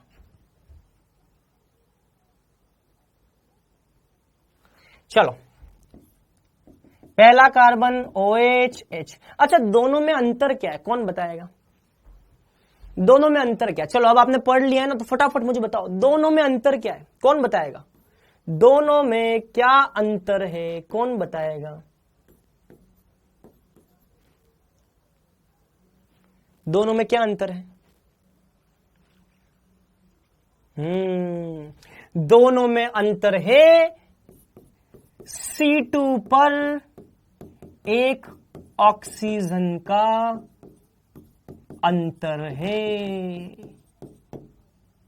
दोनों में किसका अंतर है? दोनों में दूसरे कार्बन पर एक ऑक्सीजन का अंतर है। किस पर? दूसरे कार्बन पर ऑक्सीजन का अंतर है। दोनों की संरचना बिल्कुल समान है, लेकिन दूसरे कार्बन पर डीऑक्सी के अंदर एक ऑक्सीजन क्या होता है? कम होता है। समझ में आ गया? तो ध्यान रखना, डीऑक्सीराइबोज में, क्योंकि नाम के अंदर लिखा हुआ है डीऑक्सी, देखो यहां नाम में लिखा हुआ है डीऑक्सी। अगर नाम के अंदर डीऑक्सी है, मतलब डीऑक्सी का मतलब ऑक्सीजन की कमी, और ऑक्सीजन की कमी किस पर होगी? दूसरे कार्बन पर। अरे समझ में आ रहा है? दूसरे कार्बन पर ऑक्सीजन की कमी होगी। तो यहां पर ऑक्सीजन है, यहां पर दूसरे कार्बन पर ऑक्सीजन नहीं है। समझ में आ गया? आगे बढ़ जाऊं। दूसरा कार्बन जो होता है डीऑक्सी के अंदर, दूसरा कार्बन जो है उसमें ऑक्सीजन नहीं है। क्लियर? यहां तक की बात क्लियर? चलो, अब आगे की बात। ये दोनों जो शर्कराएं हैं, ये कौन सा एनोमर है?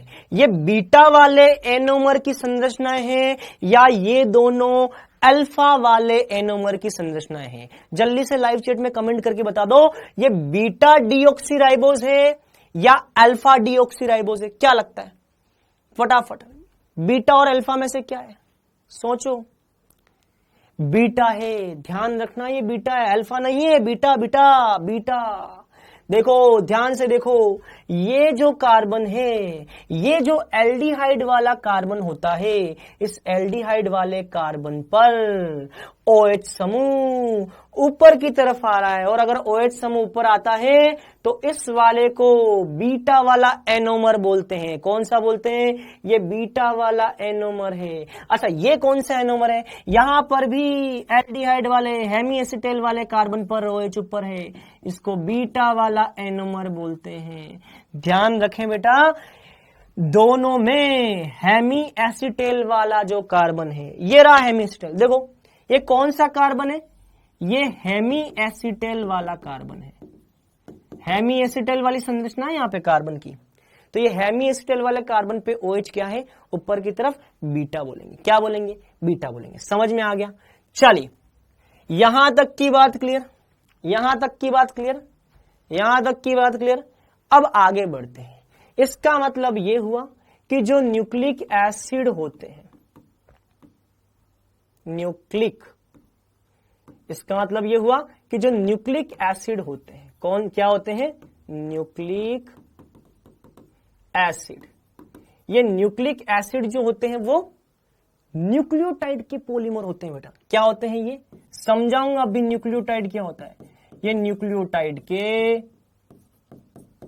पॉलीमर हैं। आपने पढ़ा होगा बायोलॉजी के अंदर कि न्यूक्लिक एसिड न्यूक्लियोटाइड के क्या होते हैं? पॉलीमर। इनको हम बोलते हैं पॉलीन्यूक्लियोटाइड।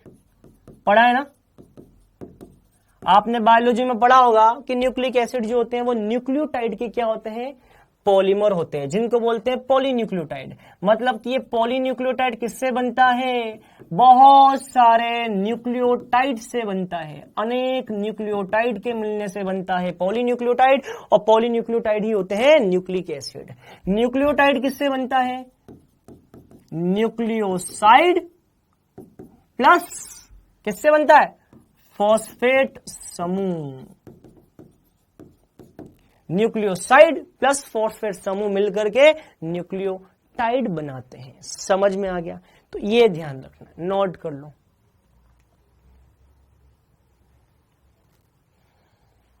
यहां तक की बात क्लियर है? यहां तक की बात क्लियर है? आगे बढ़ जाए। ये जो न्यूक्लियोसाइड होता है बेटा, ये न्यूक्लियोसाइड बना होता है एक तो पेंटोज शुगर, पेंटोज शर्करा से, और किससे बना होता है? नाइट्रोजन क्षार से। न्यूक्लियोसाइड किससे बना होता है? न्यूक्लियोसाइड बना होता है पेंटोज शर्करा और नाइट्रोजन क्षार से। और इसमें अगर फॉस्फेट समूह भी मिल जाए तो क्या बन जाएगा? न्यूक्लियोटाइड। समझ में आया? समझ में आया? न्यूक्लियोटाइड बना होता है पेंटोज शर्करा और नाइट्रोजन क्षार से, और जब इस न्यूक्लियोसाइड जो पेंटोज शर्करा और नाइट्रोजन क्षार से बना है, इसमें जब फॉस्फेट समूह भी मिला देंगे तो क्या बन जाएगा? न्यूक्लियोटाइड। क्या बन जाएगा? न्यूक्लियोटाइड। क्लियर है?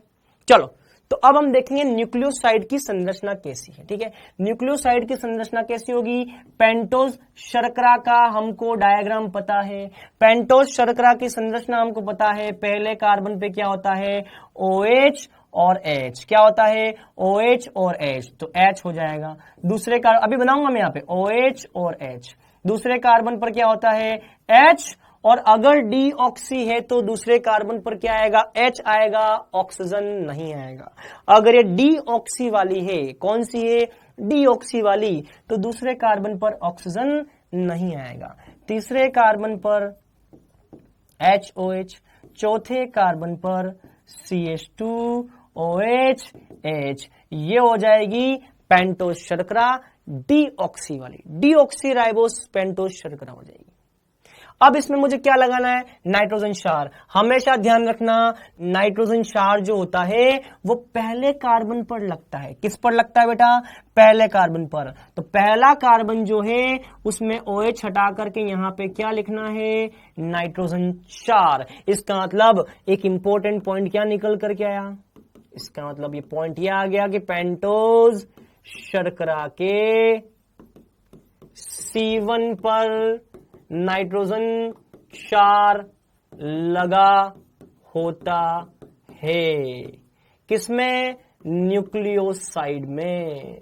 न्यूक्लियोसाइड में पेंटोज शर्करा के C1 कार्बन पर नाइट्रोजन क्षार लगा होता है, और इस पूरी संरचना को हम क्या बोलते हैं? न्यूक्लियोसाइड। क्या बोलते हैं? न्यूक्लियोसाइड। बेटा समझ में आ गया? समझ में आ रहा है ना कि न्यूक्लियोसाइड का मतलब क्या है? पेंटोज शर्करा और नाइट्रोजन क्षार, इनको ऐड कर लो। और नाइट्रोजन क्षार पेंटोज शर्करा में कौन से कार्बन पे लगा है? पहले कार्बन पर। यह पूरी संरचना क्या कहलाती है? न्यूक्लियोसाइड। क्या कहलाती है? न्यूक्लियोसाइड। चलो अब आगे की बात करते हैं। अब आगे की बात करते हैं। यह आ गया आपका न्यूक्लियोसाइड। अब इस न्यूक्लियोसाइड में क्या लगाना है? फॉस्फेट समूह। क्या लगाना है? फॉस्फेट समूह, ताकि क्या बन जाए? न्यूक्लियोटाइड। तो अगला पॉइंट होगा न्यूक्लियोटाइड में, लिखो न्यूक्लियोटाइड में पेंटोज शर्करा के, अच्छा कोई बताएगा न्यूक्लियोटाइड में पेंटोज शर्करा के कौन से कार्बन पर फॉस्फेट समूह लगा होता है? कौन बताएगा?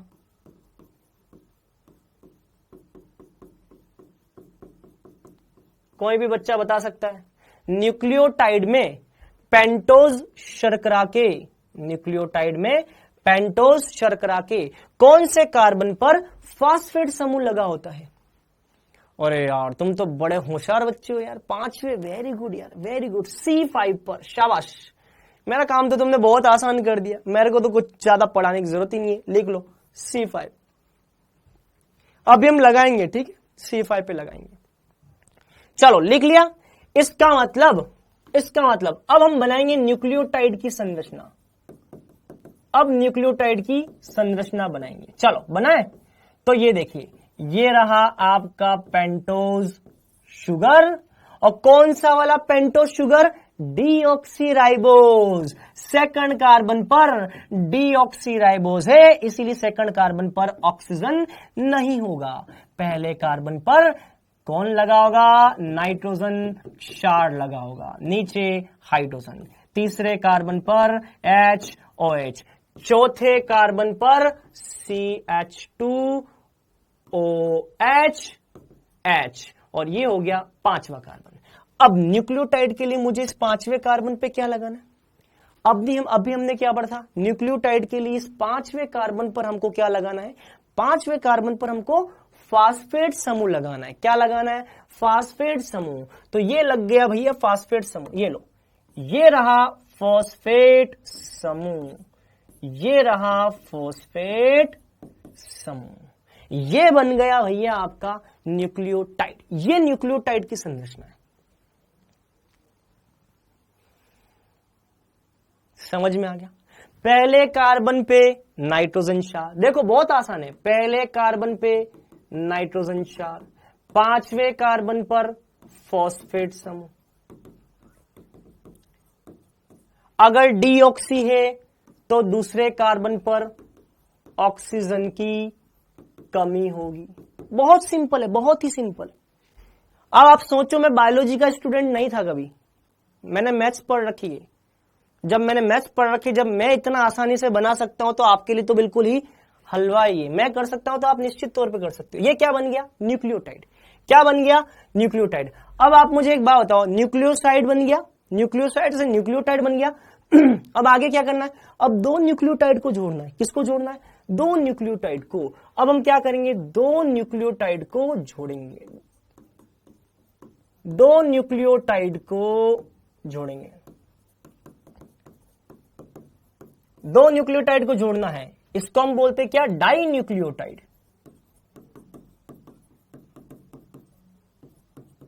2 न्यूक्लियोटाइड को जोड़ेंगे, इसको हम बोलते हैं डाई न्यूक्लियोटाइड। क्या बोलते हैं बेटा?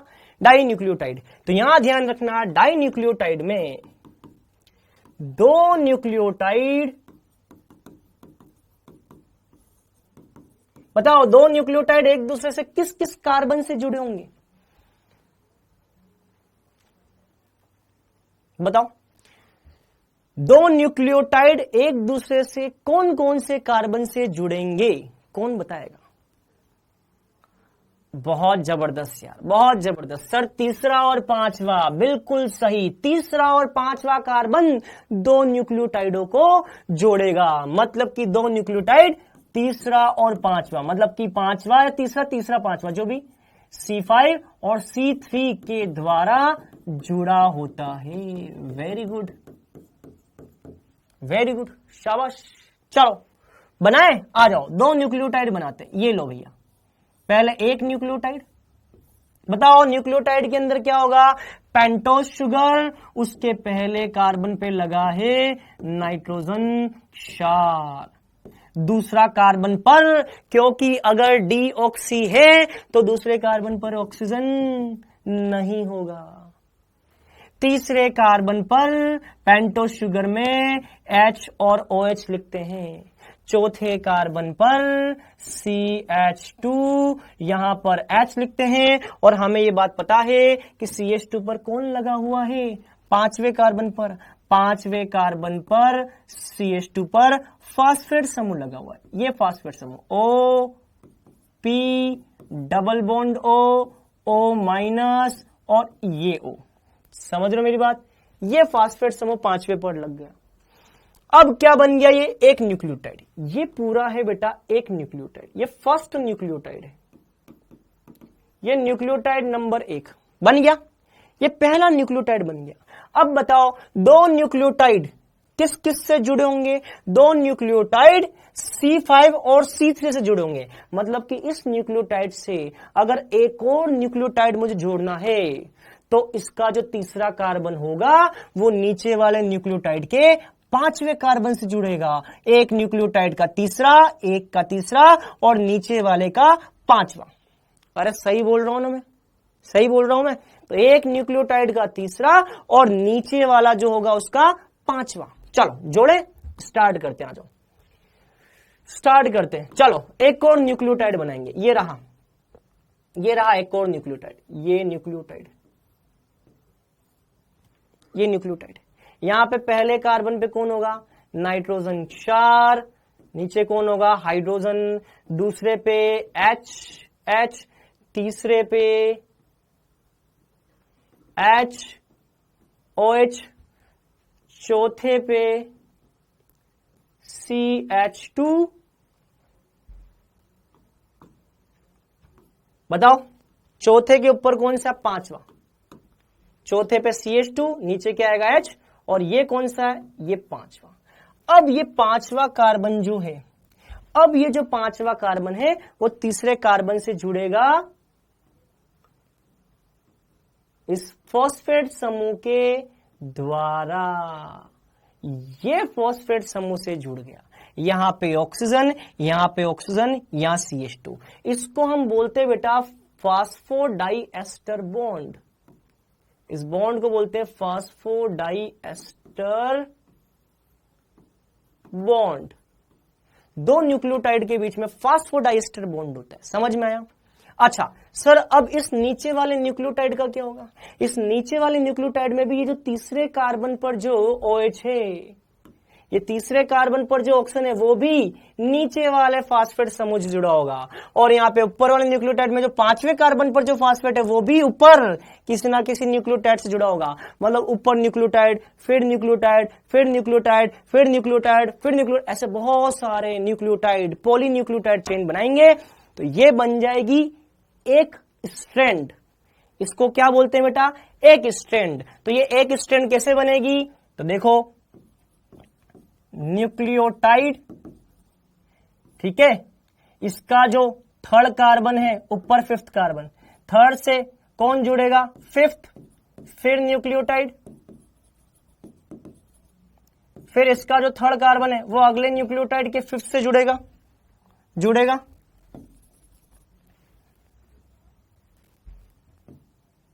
फिफ्थ से जुड़ेगा, फिर क्या आएगा? न्यूक्लियोटाइड, फिर इसका जो थर्ड है वो अगले के फिफ्थ से जुड़ेगा। तो इसका मतलब ये हुआ कि दो न्यूक्लियोटाइडों के बीच में जो बंध है इसको बोलते हैं फास्फोडाइएस्टर बंध।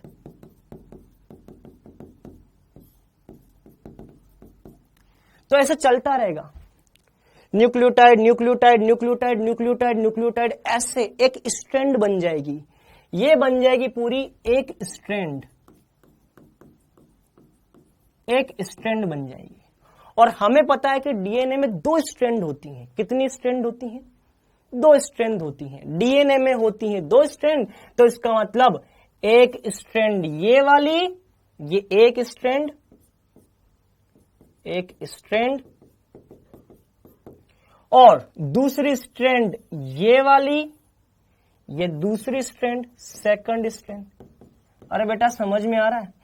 एक स्ट्रैंड जो है इस पे पॉलीन्यूक्लियोटाइड, दूसरी स्ट्रैंड में भी पॉलीन्यूक्लियोटाइड। यहां पे जो भी न्यूक्लियोटाइड होगा, ये न्यूक्लियोटाइड, यहां का न्यूक्लियोटाइड, यहां न्यूक्लियोटाइड, न्यूक्लियोटाइड, न्यूक्लियोटाइड, ऐसे बहुत सारे न्यूक्लियोटाइड। समझ में आया? फिर यहां पे न्यूक्लियोटाइड, इधर भी न्यूक्लियोटाइड, ठीक है, फिर यहां न्यूक्लियोटाइड, न्यूक्लियोटाइड, ठीक है, फिर यहां न्यूक्लियोटाइड, यहां न्यूक्लियोटाइड, यहां न्यूक्लियोटाइड। अच्छा, अब आगे की बात करते हैं, अब आगे की बात करते हैं, ठीक है, अब आगे की बात करते हैं। डीएनए में जो, अब नाइट्रोजन क्षार की बात करते हैं। डीएनए में जो नाइट्रोजन क्षार होते हैं बेटा, और आरएनए में जो नाइट्रोजन क्षार होते हैं, उसके आधार पर क्या फर्क है? डीएनए में जो नाइट्रोजन क्षार होते हैं वो आपने पढ़े होंगे कि एडेनिन जो होता है वो थायमिन के साथ डबल बॉन्ड बनाता है, दो हाइड्रोजन बॉन्ड बनाता है ना, दो बॉन्ड। और साइटोसिन जो होता है ना, वो ग्वानिन के साथ ट्रिपल बॉन्ड बनाता है, पढ़ा है ना। वैसे ही आरएनए में एडेनिन जो होता है वो यूरेसिल के साथ, एडेनिन यूरेसिल के साथ बॉन्ड नहीं बनाता है, बॉन्ड नहीं बनाता है, बट जो चार उपस्थित है उसमें एक एडेनिन होगा, एक यूरेसिल होगा, एक साइटोसिन होगा और एक ग्वानिन होगा। यहां पे थायमिन नहीं होता बेटा, ठीक है। तो यहां पे जो चार है वो ATGC, और यहां पे जो चार है वो AUCG। तो अब क्या होगा? तो इसका देखो, अब मैं बना रहा हूं, यहां पे बना रहा हूं, ठीक है। तो इसका एडेनिन जो होगा वो इसके थायमिन के साथ डबल बॉन्ड, इसका जो साइटोसिन होगा वो इसके ग्वानिन के साथ ट्रिपल बॉन्ड, फिर इधर भी थायमिन जो होगा वो डबल बॉन्ड एडेनिन के साथ, ऐसे चलता रहेगा। या मान लो इसका जो ग्वानिन है ट्रिपल बॉन्ड साइटोसिन के साथ, समझ में आ रहा है? इस तरीके से यहां पे एडिनिन थाइमिन के साथ, या मान लो यहां पे आपने लगा दिया साइटोसिन, ठीक है, साइटोसिन किसके साथ? ग्वानिन के साथ। बस ऐसे ही चलता रहेगा, थाइमिन एडिनिन के साथ। हाँ, क्लियर है ये सारी बातें। अब हम देखेंगे इनकी संरचना। ये जितने भी नाइट्रोजन क्षार हैं इनकी हम क्या देखेंगे? संरचना। बताओ, नाइट्रोजन क्षार की संरचना आपने बायो में पढ़ रखी है? नाइट्रोजन क्षार की संरचना क्या आपने बायो में पढ़ रखी है?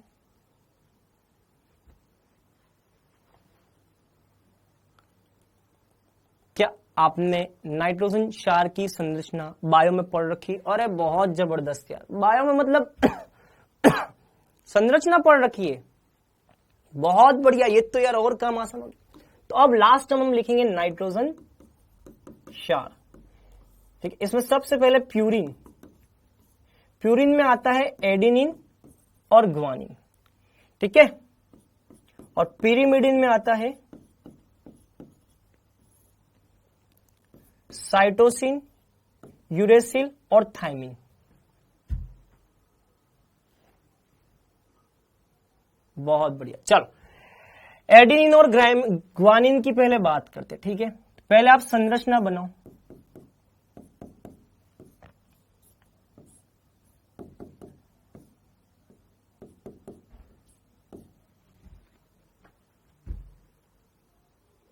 ठीक है, अब यहां पे हम क्या करते हैं? यहां पे बंध लगाते हैं, यहां पे बंध लगाते हैं, यहां पे बंध लगाते हैं, यहां बंध लगाते हैं, और यहां पे हम क्या लिखते हैं? NH2। ये बन गया आपका एडिनिन। सही है ना? बस ये चेक करके मुझे बता दो, सही है ना? ये यहां पे नाइट्रोजन पे हाइड्रोजन लग जाएगा। ये बन गया आपका एडिनिन, ठीक है, ठीक है। और अब ग्वानिन, ग्वानिन में भी यही आएगा।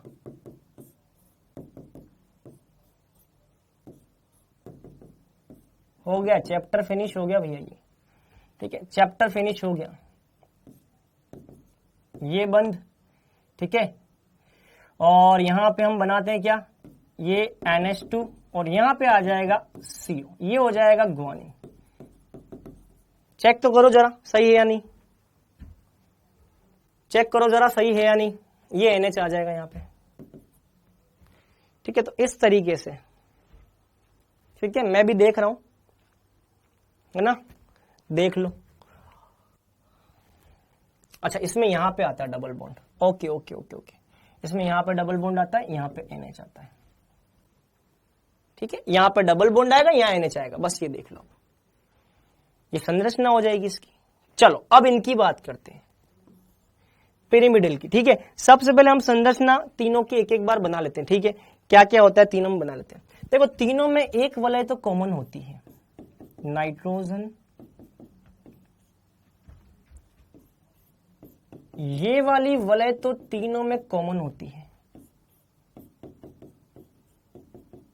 तीनों में ये वाली वलय तो कॉमन होती है, ठीक है। तीनों में ये वाली वलय कॉमन है। एक में CO समूह होता है, एक में NH2 समूह है, और एक में मिथाइल CO और NH2 समूह है। एक बार चेक करके बताओ मुझे, ये आ जाएगा, ये NH आ जाएगा, ये आ जाएगा, ये आ जाएगा, ये आ जाएगा। देखो देखो जरा, संरचना है। अब जिस पे NH2 समूह है वो साइटोसिन हो जाएगा, बिल्कुल NH2 समूह वाला हो जाएगा साइटोसिन। वैसे तो मैंने सही बना दी है, साइटोसिन हो जाएगा, बिल्कुल सही है। अच्छा, इसमें CO भी है क्या? यहाँ पे CO भी है क्या? NH2 के अलावा CO भी आ रहा है ना? अच्छा अच्छा, मैंने मिस्टेक कर दिया यहाँ पे। Okay okay, no problem sir, यहाँ पे CO भी आएगा। अच्छा अच्छा अच्छा अच्छा, CO भी आएगा। चलो CO बना लेते हैं, पहले CO बना लेते हैं, ठीक है। चलो यहाँ पे CO भी है, तो ये डबल बॉन्ड यहाँ पे CO, ये डबल बॉन्ड यहाँ पे CO NH, ये डबल बॉन्ड यहाँ पे CO, ठीक है। ये संरचना, और एक में NH2CO और यहाँ पे CO। ठीक है, ये साइटोसिन हो जाएगा, साइटोसिन के बाद में एक यूरेसिल हो जाएगा और एक थायमिन हो जाएगा, यूरेसिल थायमिन। ठीक है, नोट, और उल्टा लिख दिया, फिर से उल्टा लिख दिया मैंने, उल्टा। यहां पे आएगा थायमिन और यहां पे आएगा यूरेसिल, यहां पे आएगा थायमिन और यहां पे आएगा यूरेसिल। ठीक है, चलो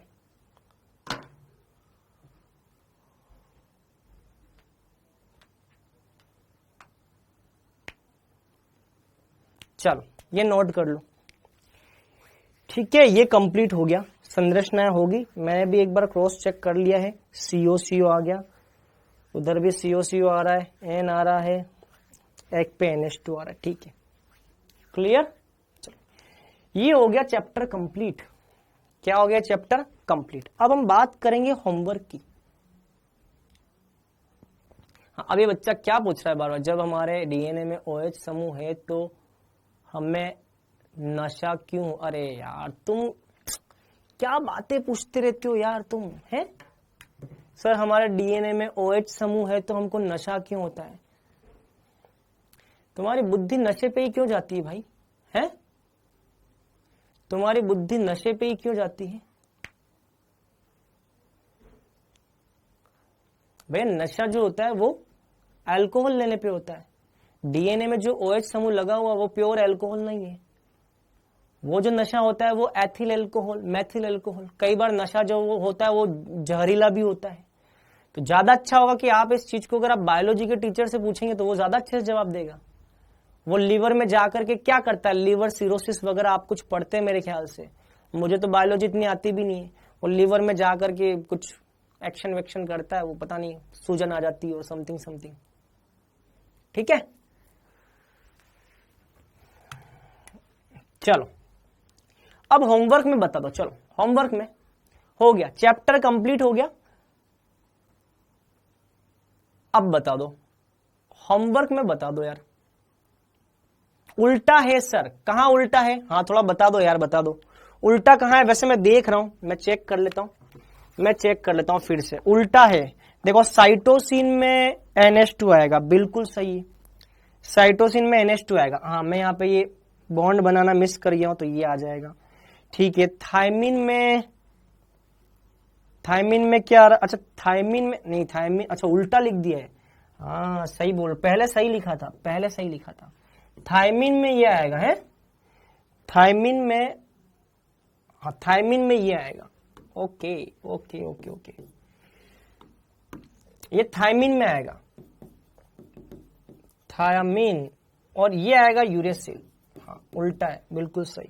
थायमिन में CH2 ग्रुप आएगा, CH3NH सही है, और यूरेसिल में नहीं आएगा। बहुत बढ़िया, चलिए क्लियर। अब क्लियर है। हार्मोन्स नहीं पढ़ेंगे, हार्मोन्स का आपके चैप्टर के अंदर कुछ है ही नहीं। क्या पढ़ाऊं बताओ? देखो हार्मोन्स के अंदर थ्योरी क्या दे रखी है, मैं बताया तो आपको।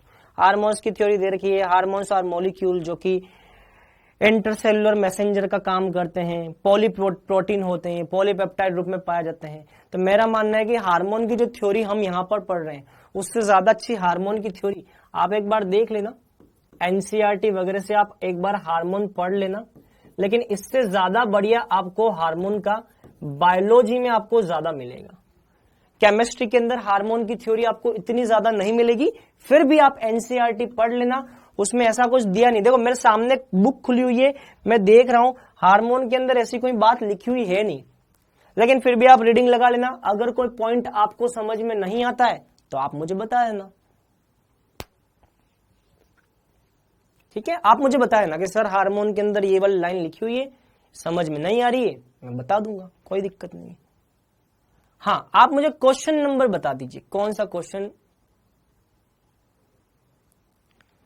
क्वेश्चन आपको दिक्कत कर रहा है। हाँ नेक्स्ट चैप्टर पे बात करेंगे, अगला चैप्टर कौन सा पढ़ना उस पर हम बात करेंगे।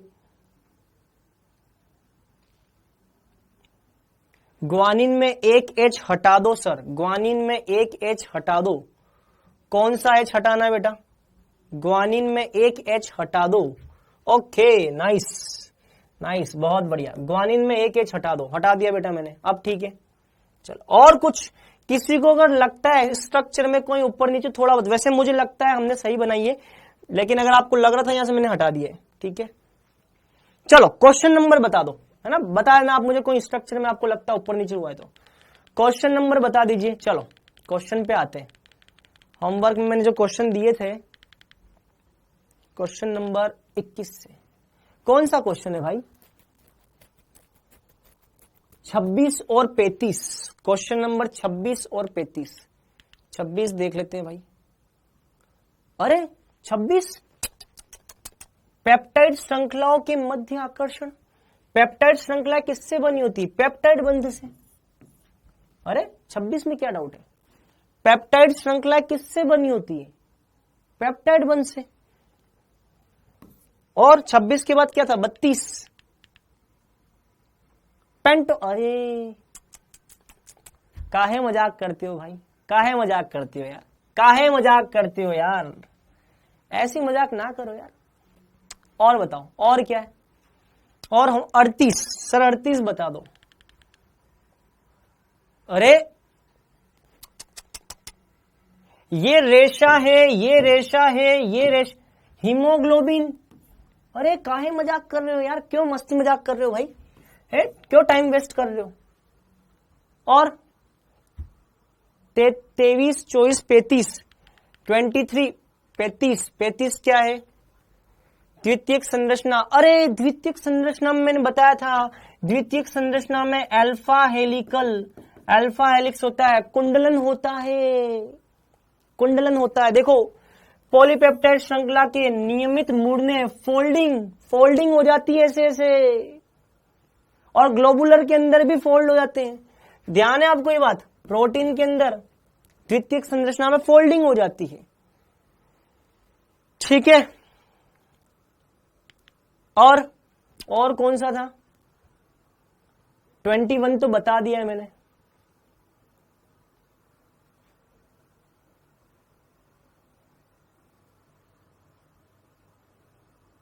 अरे बता दो जल्दी से। 26 का 3 है, 26 का 3, 26 का क्या है? 26 का क्या है? नहीं पड़ोसी पेप्टाइड। अरे भैया दो पेप्टाइड श्रृंखलाओं के बीच, हाँ बिल्कुल, दो पेप्टाइड श्रृंखलाओं के बीच में हाइड्रोजन होगा, लेकिन अगर एक ही पेप्टाइड श्रृंखला की हम बात करें, एक ही सीरीज की बात करें, उसमें पेप्टाइड, बिल्कुल पड़ोसी के अंदर तो हाइड्रोजन बॉन्ड है, बिल्कुल सही बोल रहे हो, पड़ोसी के अंदर। जैसे कि मैं आपको बताता हूं, जैसे कि हमने बीटा प्लीटेड शीट पढ़ी थी, बीटा प्लीटेड शीट में एक पॉलीपेप्टाइड चेन और दूसरी पॉलीपेप्टाइड, हाँ पड़ोसी लिखा है ना, तो इनके बीच में क्या था? ये पड़ोस वाली दो पॉलीपेप्टाइड श्रृंखला है, पड़ोस वाली दोनों के बीच में H1, पड़ोस वाली के बीच में तो H1, लेकिन हाँ एक ही पॉलीपेप्टाइड श्रृंखला में दो एमिनो एसिड के बीच में वो पेप्टाइड होगा। और बताओ, जल्दी बताओ फटाफट।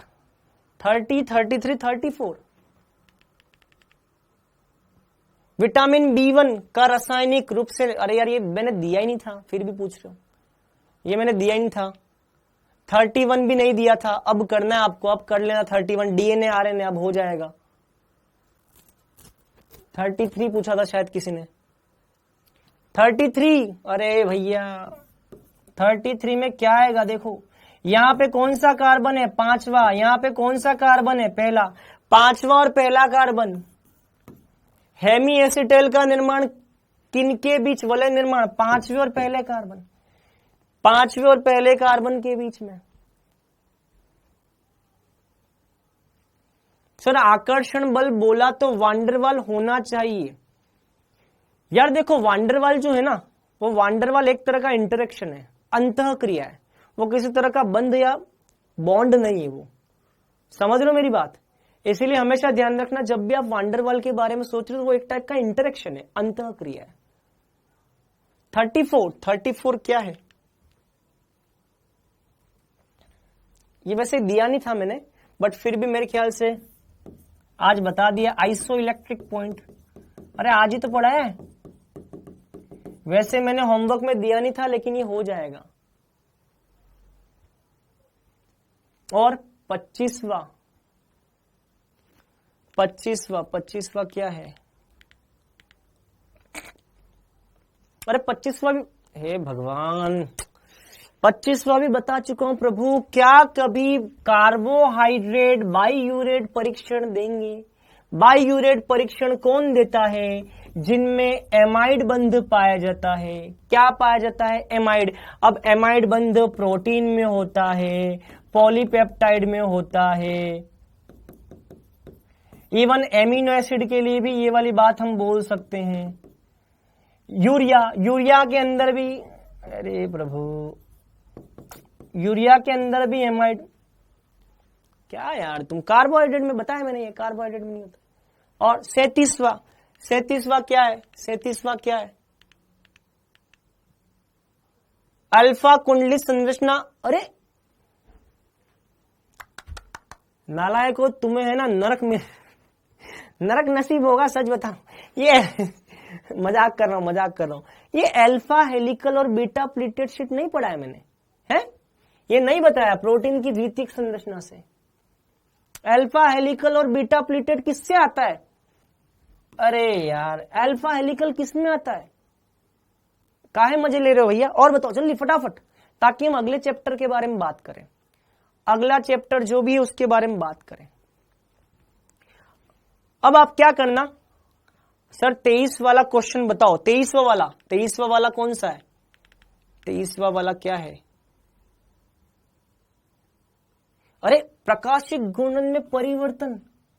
प्रकाशिक गुणन में परिवर्तन क्या होता है? सुक्रोज का बोला ना, शर्करा का समय के साथ, शर्करा का समय के साथ, शर्करा कौन सी? सुक्रोज प्रतिपन्न हो जाएगा। समझ में आ रहा? बता रखा है मैंने। होमवर्क का पेज नंबर, अरे भैया होमवर्क का पेज नंबर बता दो यार, होमवर्क का पेज नंबर बता दो, होमवर्क का पेज नंबर बता दो। अच्छा एक चीज और, अब आप एक्सरसाइज 1 पूरा कर सकते हो, एक्सरसाइज 1 आप कंप्लीट कर सकते हो। आप पॉलीमर को छोड़ देना और एवरीडे लाइफ वाले क्वेश्चन भी छोड़ देना, ये नहीं करने, ठीक है? मैं आपको पेज नंबर बता देता हूं, किस पेज पर है ये, किस पेज पर है ये बता देता हूं मैं आपको।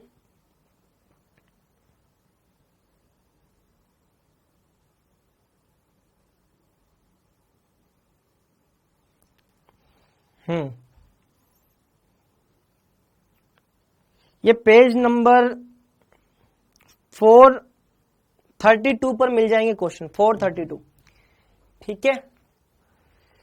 ठीक है, क्लियर? तो बस ये करना है आपको, है ना? प्रकाशिक गुणन में परिवर्तन, अगर सुक्रोज है तो सुक्रोज के लिए प्रतिपन्न होगा, और सामान्यतः शर्करा के लिए हम परिवर्ती गुणन की बात करते हैं, तो परिवर्ती गुणन में हम म्यूटा रोटेशन की भी बात करते हैं। तो ध्यान रखना, म्यूटा रोटेशन जो होता है वो गुणन को परिवर्तित करता है, और सुक्रोज अगर होता सामान्य सुक्रोज तो उसमें हम प्रतिपन्न कर लेते हैं, इन्वर्जन ऑफ केन शुगर, है ना? लेकिन अगर सामान्यतः सभी प्रकार की शर्करा की बात करें तो उसमें म्यूटा रोटेशन से क्या होता है? गुणन परिवर्तित हो जाता है। ग्लूकोज जो है वो 112 से हो जाएगा 52.7, और फ्रक्टोज जो है वो 19 डिग्री से हो जाएगा 52.7, फ्रक्टोज में बढ़ जाएगा, अल्फा डी ग्लूकोज में कम हो जाएगा और बीटा डी ग्लूकोज में बढ़ जाएगा। म्यूटा रोटेशन के अंदर हम करते हैं, ठीक है?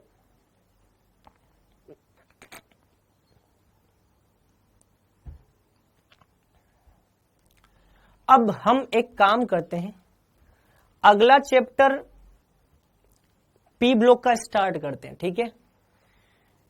क्योंकि अब मैं चाहता हूं 12th को एक बार फिनिश कर दें, 12th का कुछ भी रहने देना है, 12th को एक बार फिनिश कर दिया फिर हम 11th पे आ जाएंगे, ठीक है? 24, क्वेश्चन नंबर 24। अरे बता तो रखा है, कौन सा प्रकाशिक सक्रिय नहीं होता? सारे पूछोगे। ग्लाइसिन प्रकाशिक सक्रिय नहीं होता है, टाइम पास कर रहे हो। ग्लाइसिन प्रकाशिक सक्रिय नहीं होता है क्योंकि इसमें कीरेल कार्बन नहीं है। हाँ, मैं पार्थ सर से बात कर लूंगा बेटा, आपकी टेस्ट सीरीज के लिए बात कर लूंगा, ठीक है? मैं तो आप देखिए देखते ही देखते हम लोगों ने 3 चैप्टर पढ़ लिए, 3 नहीं 2.5 चैप्टर पढ़ लिए। मैं जिस दिन आया था पहले दिन, तब आपको लगा होगा कि सिलेबस हम कैसे खींचेंगे, बट आपने देखा होगा कि पिछले 15 से 20 दिन के अंदर अंदर हमने 2.5 चैप्टर खींच लिए, है ना। तो इसी तरह से मैं बचे हुए पोर्शन को भी मैं जल्दी से कवर करा दूंगा। मेरी कोशिश पूरी रहेगी कि मैं 31 मार्च तक ना जाऊं, मैं उसके पहले ही आपको खींच लूं, आपका सिलेबस खींच लूं, ठीक है, क्योंकि मैं भी चाहता हूं कि आपका सिलेबस जल्दी हो जाए, ठीक है। एक्सरसाइज 2 का पेज नंबर है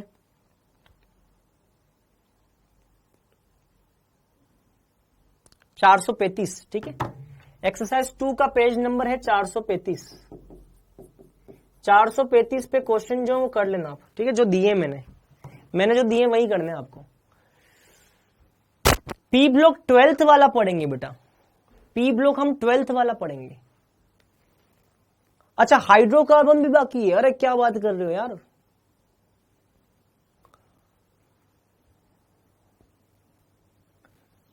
हाइड्रोकार्बन भी बाकी है। अच्छा अच्छा अच्छा,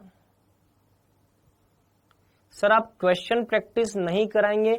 अरे मेरे प्रभु, तो आज ही क्या, अरे यार मैं तुम लोगों से किस लैंग्वेज में बात करूं, मुझे समझ में नहीं आ रहा है। अरे लाला, मैंने ये क्या करवाया था आज, ये क्या करवाया था? हे प्रभु, कहां से कैसे कैसे बच्चे हैं, मतलब मैं इनसे किस लैंग्वेज में बात करूं यार। ये क्वेश्चन प्रैक्टिस नहीं की थी हमने आज, ये अब तुम किस तरह की क्वेश्चन प्रैक्टिस की बात कर रहे हो? कैसी क्वेश्चन प्रैक्टिस चाहिए तुमको?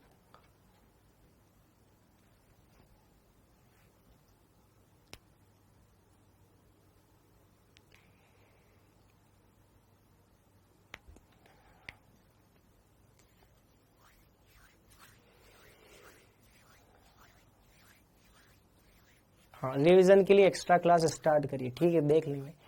हाइड्रोकार्बन भी बचा है, ठीक है भैया, हाइड्रोकार्बन को भी देख लेंगे, डोंट वरी। लेकिन पहले हम एक काम करेंगे, जो पी ब्लॉक बचा हुआ उसको हम फटाफट निपटाएंगे, क्योंकि पी ब्लॉक बहुत ज्यादा बड़ा चैप्टर है। जो नीट के अंदर जो पार्ट है उसको पढ़ेंगे। आपको पता है ना, पी ब्लॉक के अंदर 11th का पोर्शन हट गया है, पता है ना आपको? पी ब्लॉक के अंदर 11th का जो पार्ट है वो हट चुका है, पता है आपको? 11th का पोर्शन हट चुका है, और 12th के अंदर भी कुछ रिएक्शंस हैं जो कि हट चुकी, ठीक है। सिलेबस आप डाउनलोड कर लेना, आप एनटीए की साइट से सिलेबस डाउनलोड जरूर कर लें, एनटीए की साइट से आप लोग सिलेबस जरूर डाउनलोड कर लें। मैं आपको फिर बता रहा हूं, एनटीए की साइट से आप सिलेबस जरूर डाउनलोड कर लें।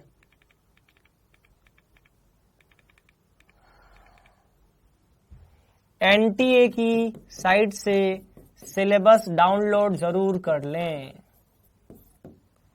ठीक है।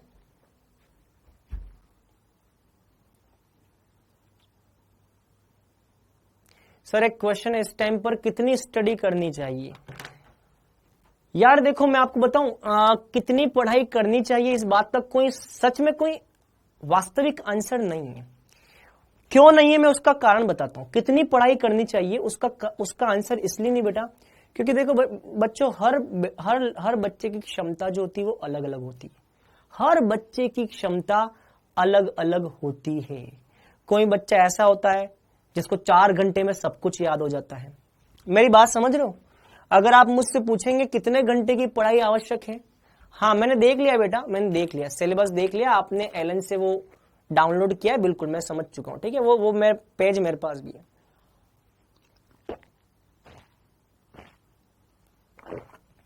तो बेटा ऐसा है, आपके पास में 2-4 मिनट है, आपके 2-4 मिनट 5 मिनट ले सकता हूं, मैं बात कर सकता हूं ना आपसे, मैं 5 मिनट थोड़ा गाइड कर देता हूं आपको, मैं आपके जो क्वेश्चन हैं उनके मैं जवाब दे देता हूं, ठीक है। तो देखो बेटा ऐसा है कि हर बच्चे की अपनी एक क्षमता होती है, हर बच्चे की अपनी एक क्षमता होती है। अब आप मुझसे बोलेंगे सर क्या मैं अगर 10 घंटे पढ़ाई कर लूं तो मेरा सिलेक्शन हो जाएगा? सर क्या मैं 6 घंटे पढ़ाई कर लूं तो मेरा सिलेक्शन हो जाएगा? क्या सर मैं 7 घंटे पढ़ाई कर लूं? सर 4 घंटे से काम चल जाएगा? पढ़ाई करने की कोई लिमिट नहीं है। देखो मैं सच बता रहा हूं, ईमानदारी से बता रहा हूं, पढ़ाई करने की कोई लिमिट नहीं है। आप जितना पढ़ सकते हो पढ़ो, क्योंकि आज जनवरी खत्म हो चुका है, फरवरी बचा है, मार्च बचा है, अप्रैल बचा है, मतलब मोटा मोटा 3 महीना ही बचा है। अब आप मुझे बताओ 3 महीनों में आप क्या 4 और क्या 5 घंटे पढ़ोगे। और ये सारी बातें निर्भर करती हैं बच्चों पर। कुछ बच्चे ऐसे होते हैं जिनको ज्यादा टाइम चाहिए पढ़ने के लिए, रिवीजन के लिए। कोई बच्चा ऐसा होता है जिसको एक बार में चीज याद हो जाती है। तो हर बच्चे का अपना अपना लेवल है ना। हर बच्चा अपने आप में यूनिक होता है, हर बच्चे का अपना अपना ग्रास्पिंग पावर होता है। किसी को 10 घंटे पढ़ने के बाद समझ में आता है, याद रहती चीजें, किसी को 5 घंटे में। तो इस क्वेश्चन का कोई जवाब नहीं है, इस क्वेश्चन का कोई जवाब नहीं। हाँ, सबसे सिंपल आंसर ये हो सकता है, आप अगर पूछेंगे कितने घंटे पढ़ना चाहिए, तो मैं तो आपसे यही बोलूंगा कि जितना अधिक से अधिक हो सकता है उतना समय अपना पढ़ाई में निकालिए। आप जितना ज्यादा से ज्यादा पढ़ाई में निकाल सकते हो समय निकालो, जितना ज्यादा से ज्यादा। सर 8 घंटे, ठीक है सर, और ज्यादा 9 घंटे, 10 घंटे, जितना ज्यादा समय आप निकाल सकते हो निकालो, कोई दिक्कत नहीं, ठीक है।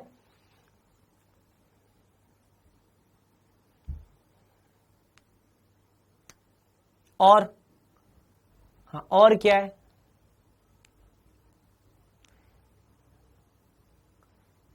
सर बता दो प्लीज, सिलेबस कैसे डाउनलोड करें। अरे आप एनटीए की साइट, वेबसाइट खोलो, आप एनटीए की वेबसाइट खोलिए।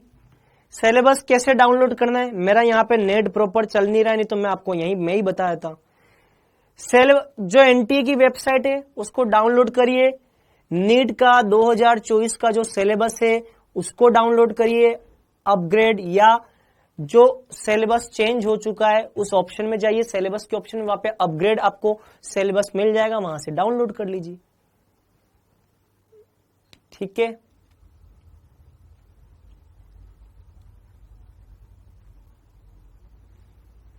सर केमिस्ट्री में एक चैप्टर में कितना क्वेश्चन करना चाहिए, ये अच्छा क्वेश्चन है। सुनो सुनो सुनो, ये बढ़िया क्वेश्चन है, इसका बिल्कुल जवाब दिया जा सकता है, क्योंकि इसके बारे में मैं आपको बताना भी चाहता था।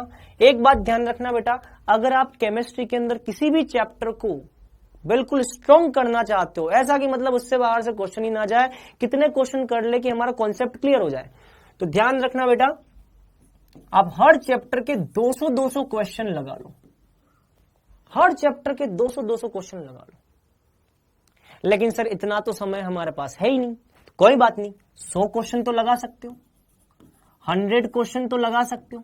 आप हर चैप्टर के कम से कम 100-100 क्वेश्चन लगा ले, और अगर कोई 200-200 क्वेश्चन लगा सकता है, अगर उसको लगता है कि नहीं कर सकता हूं, मैं टाइम निकाल सकता हूं, इतना टाइम निकाल सकता हूं कि भैया 200 क्वेश्चन, तो करो क्वेश्चन। हर चैप्टर के कम से कम 100 क्वेश्चन तो आपको करने ही है, और 200 कर सकते हो, कम से कम 100 क्वेश्चंस तो हमको अटेंड करने ही है, क्योंकि आप अगर 100 क्वेश्चन करोगे तब जाकर के आपके सारे टॉपिक उन क्वेश्चन में कवर हो जाएंगे।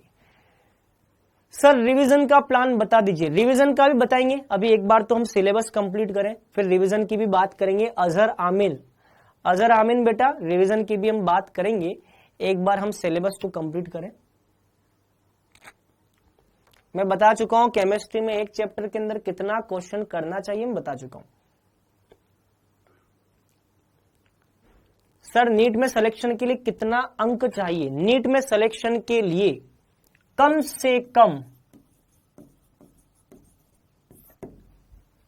से कम इतना मार्क्स चाहिए।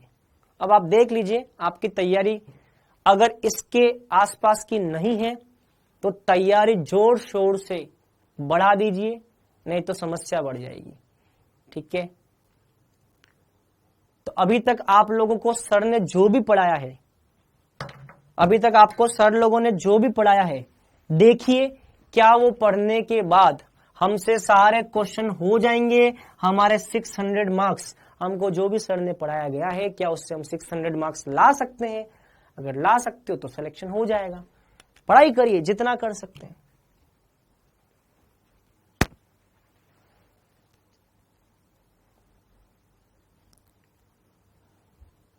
ऑर्गेनिक में 150 कर लेते हैं, फिजिकल में नहीं कर पाते, कोई बात नहीं। आप अगर फिजिकल में 100 क्वेश्चन भी कर लेंगे तो सफिशिएंट हो जाएगा, सफिशिएंट हो जाएगा, कोई दिक्कत नहीं। 100 क्वेश्चन भी कर लेंगे तो बहुत बड़ी बात हो जाएगी। और आज का होमवर्क तो मैंने आपको दे दिया। आज करीबन मैंने 20, 22, 25 क्वेश्चन दिए। आज मैंने कितने क्वेश्चन दिए होंगे होमवर्क में? 20 एक क्वेश्चन तो दिए होंगे। तो आप ये सोचो ना, 20 क्वेश्चन तो मैं ही दे रहा हूं, 20 क्वेश्चन तो मैं ही दे रहा हूं, बाकी आप भी तो करोगे अपनी तरफ से, आप भी तो अपनी तरफ से करोगे। तो आप सोचो ना, एक दिन में 20 क्वेश्चन तो मैं ही दे रहा हूं, 100 क्वेश्चन करना क्या बड़ी बात है? आप मुझे बताओ, 100 क्वेश्चन करना क्या बड़ी बात है?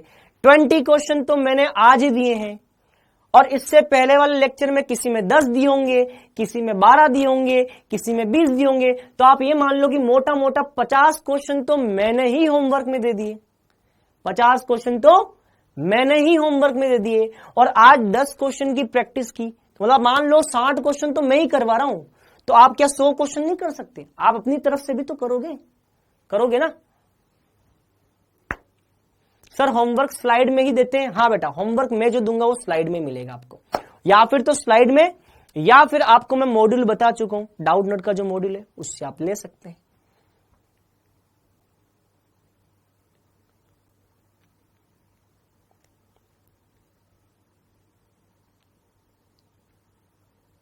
सर 21वां क्वेश्चन बता दीजिए। अच्छा, 21वें क्वेश्चन में क्या दिक्कत आ रही है भाई?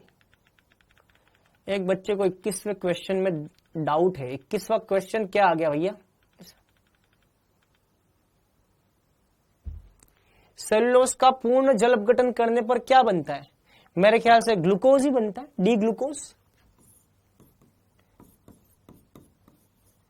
सेलुलोज को आप जल अपघटन करते हो, क्या बनता है? डी ग्लूकोज ही बनता है ना, बताया था ना मैंने, या कुछ और बनता है? हाँ, डी ग्लूकोज बताया ना, डी ग्लूकोज बताया था ना मैंने। सर फेब में कोर्स पूरा हो जाएगा, फेब में देखो, फेब में कोर्स पूरा हो जाएगा ये तो मैं नहीं बोल सकता। फरवरी का महीना तो पूरा का पूरा जाएगा ही जाएगा, और हो सकता है मार्च के भी 15 दिन, शुरुआत के 15 दिन चले जाए। तो आप ये मान करके चलिए, हमें जो डेट दे रखी है, हमें जो एंड डेट दे रखी है, आपको पता है एंड डेट क्या दे रखी है? 31 मार्च। आपके सिलेबस की एंड डेट क्या है? 31 मार्च। मेरी पूरी कोशिश होगी 31 मार्च तक सिलेबस ना जाए, क्योंकि मैं भी चाहता हूं कि आपका जल्दी से खत्म हो जाए ताकि आप रिवाइज करें। लेकिन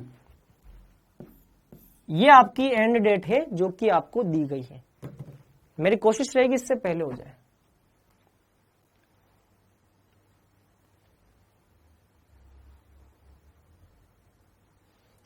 सर आपको पता है कितने चैप्टर बचे हैं? हाँ, कुछ बच्चों ने मुझे बताए हैं चैप्टर कितने बचे हैं।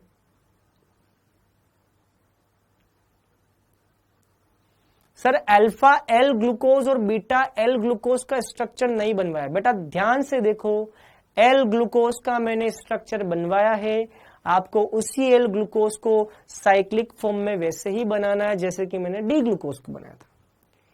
ध्यान से देखिए, आप नोट्स खोल के देखिए, मैंने आपको। अच्छा मुझे एक बात बताओ, क्या मैंने डी ग्लूकोज के सामने दर्पण प्रतिबिंब एल ग्लूकोज बनवाया था? फटाफट लाइव चैट में कमेंट करके बता दो, क्या मैंने डी ग्लूकोज के सामने एल ग्लूकोज का दर्पण प्रतिबिंब बनवाया था? बनवाया था? अरे याद है, डी के सामने बनाया था ना। नोट्स खोलो, डी ग्लूकोज के सामने मैंने दर्पण प्रतिबिंब एल ग्लूकोज बनवाया था आपको। एक बच्चा बोल रहा है एल ग्लूकोज नहीं, और वो एल ग्लूकोज जो बना है ना, अब उसको आपको वलय में वैसे ही ले जाना है। 5वां कार्बन जो है उसका OH आक्रमण करेगा एल्डिहाइड पे, एक बार एल्डिहाइड के कार्बन का OH राइट साइड में, एक बार लेफ्ट साइड में, उससे अल्फा और बीटा बन जाएंगे। ठीक है, जरूरत नहीं इतना।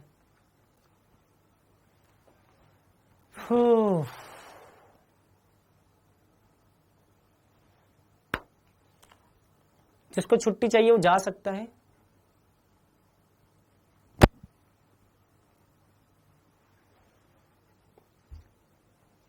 चलिए, मोलिस टेस्ट जो होता है बेटा वो कार्बोहाइड्रेट के लिए होता है। एक बच्चा बोल रहा सर मोलिस टेस्ट, आप चाहो तो लिख सकते हो, मोलिस टेस्ट जो होता है बेटा वो कार्बोहाइड्रेट के लिए होता है।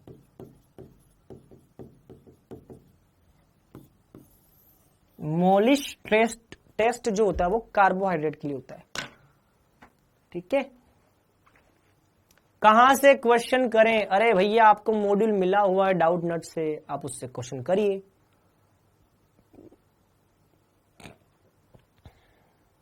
ठीक है, चलिए अब चलते हैं। सर पीओसी कब है? पीओसी कोई अलग चैप्टर थोड़ी ना पढ़ेंगे। पीओसी का मतलब क्या है? पीओसी का मतलब ये है प्रैक्टिकल ऑर्गेनिक केमिस्ट्री। मतलब की होता है टोलन रिएजेंट किसका परीक्षण देगा, टोलन रिएजेंट किसका परीक्षण नहीं देगा, फेलिंग विलियन किसका परीक्षण देगा, किसका परीक्षण नहीं देगा। ये होता है पीओसी। ऑक्सिम किससे बनेगा? ऑक्सिम एल्डिहाइड कीटोन में से किससे बनेगा? कार्बोक्सिलिक एसिड एस्टर से नहीं बनेगा। ये होता है पीओसी। न्यूट्रल FeCl3 किसका टेस्ट देता है? न्यूट्रल FeCl3 फिनोल का टेस्ट देता है, अल्कोहल का टेस्ट नहीं देता। ये पीओसी है। पीओसी कोई अलग से चैप्टर थोड़ी ना है, कोई अलग से चैप्टर नहीं है, वो तो ऐसे ही टाइम पास चलता है। अलग से चैप्टर अलग से लिखवाया जाता है, लेकिन अलग से लिखने की जरूरत नहीं, क्योंकि जो हमने चैप्टर पढ़ रखे उसी में आता है। न्यूट्रल FeCl3 फिनोल का देगा, अल्कोहल का नहीं देगा। टोलन रिएजेंट जो है वो एल्डिहाइड के परीक्षण देंगे, कीटोन के नहीं देंगे। और भी कई है, हेमी एसिटल का देता है, हेमी कीटल का देता है। ये सब बता रखा है मैंने आपको।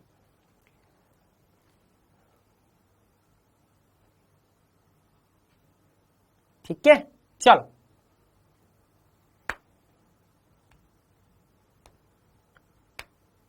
हाँ, कल पी ब्लॉक पढ़ेंगे, बिल्कुल मेरी कोशिश रहेगी पी ब्लॉक की। देखते हैं लेकिन और क्या कर सकते हैं। चलो आज के लिए बेटा इतना ही यार, बहुत हो गया। मैं भी बोल बोल के मेरा भी गला समझ रहे हो, कल भी पढ़ाना है आपको, आपका सिलेबस भी तो पूरा कराना है।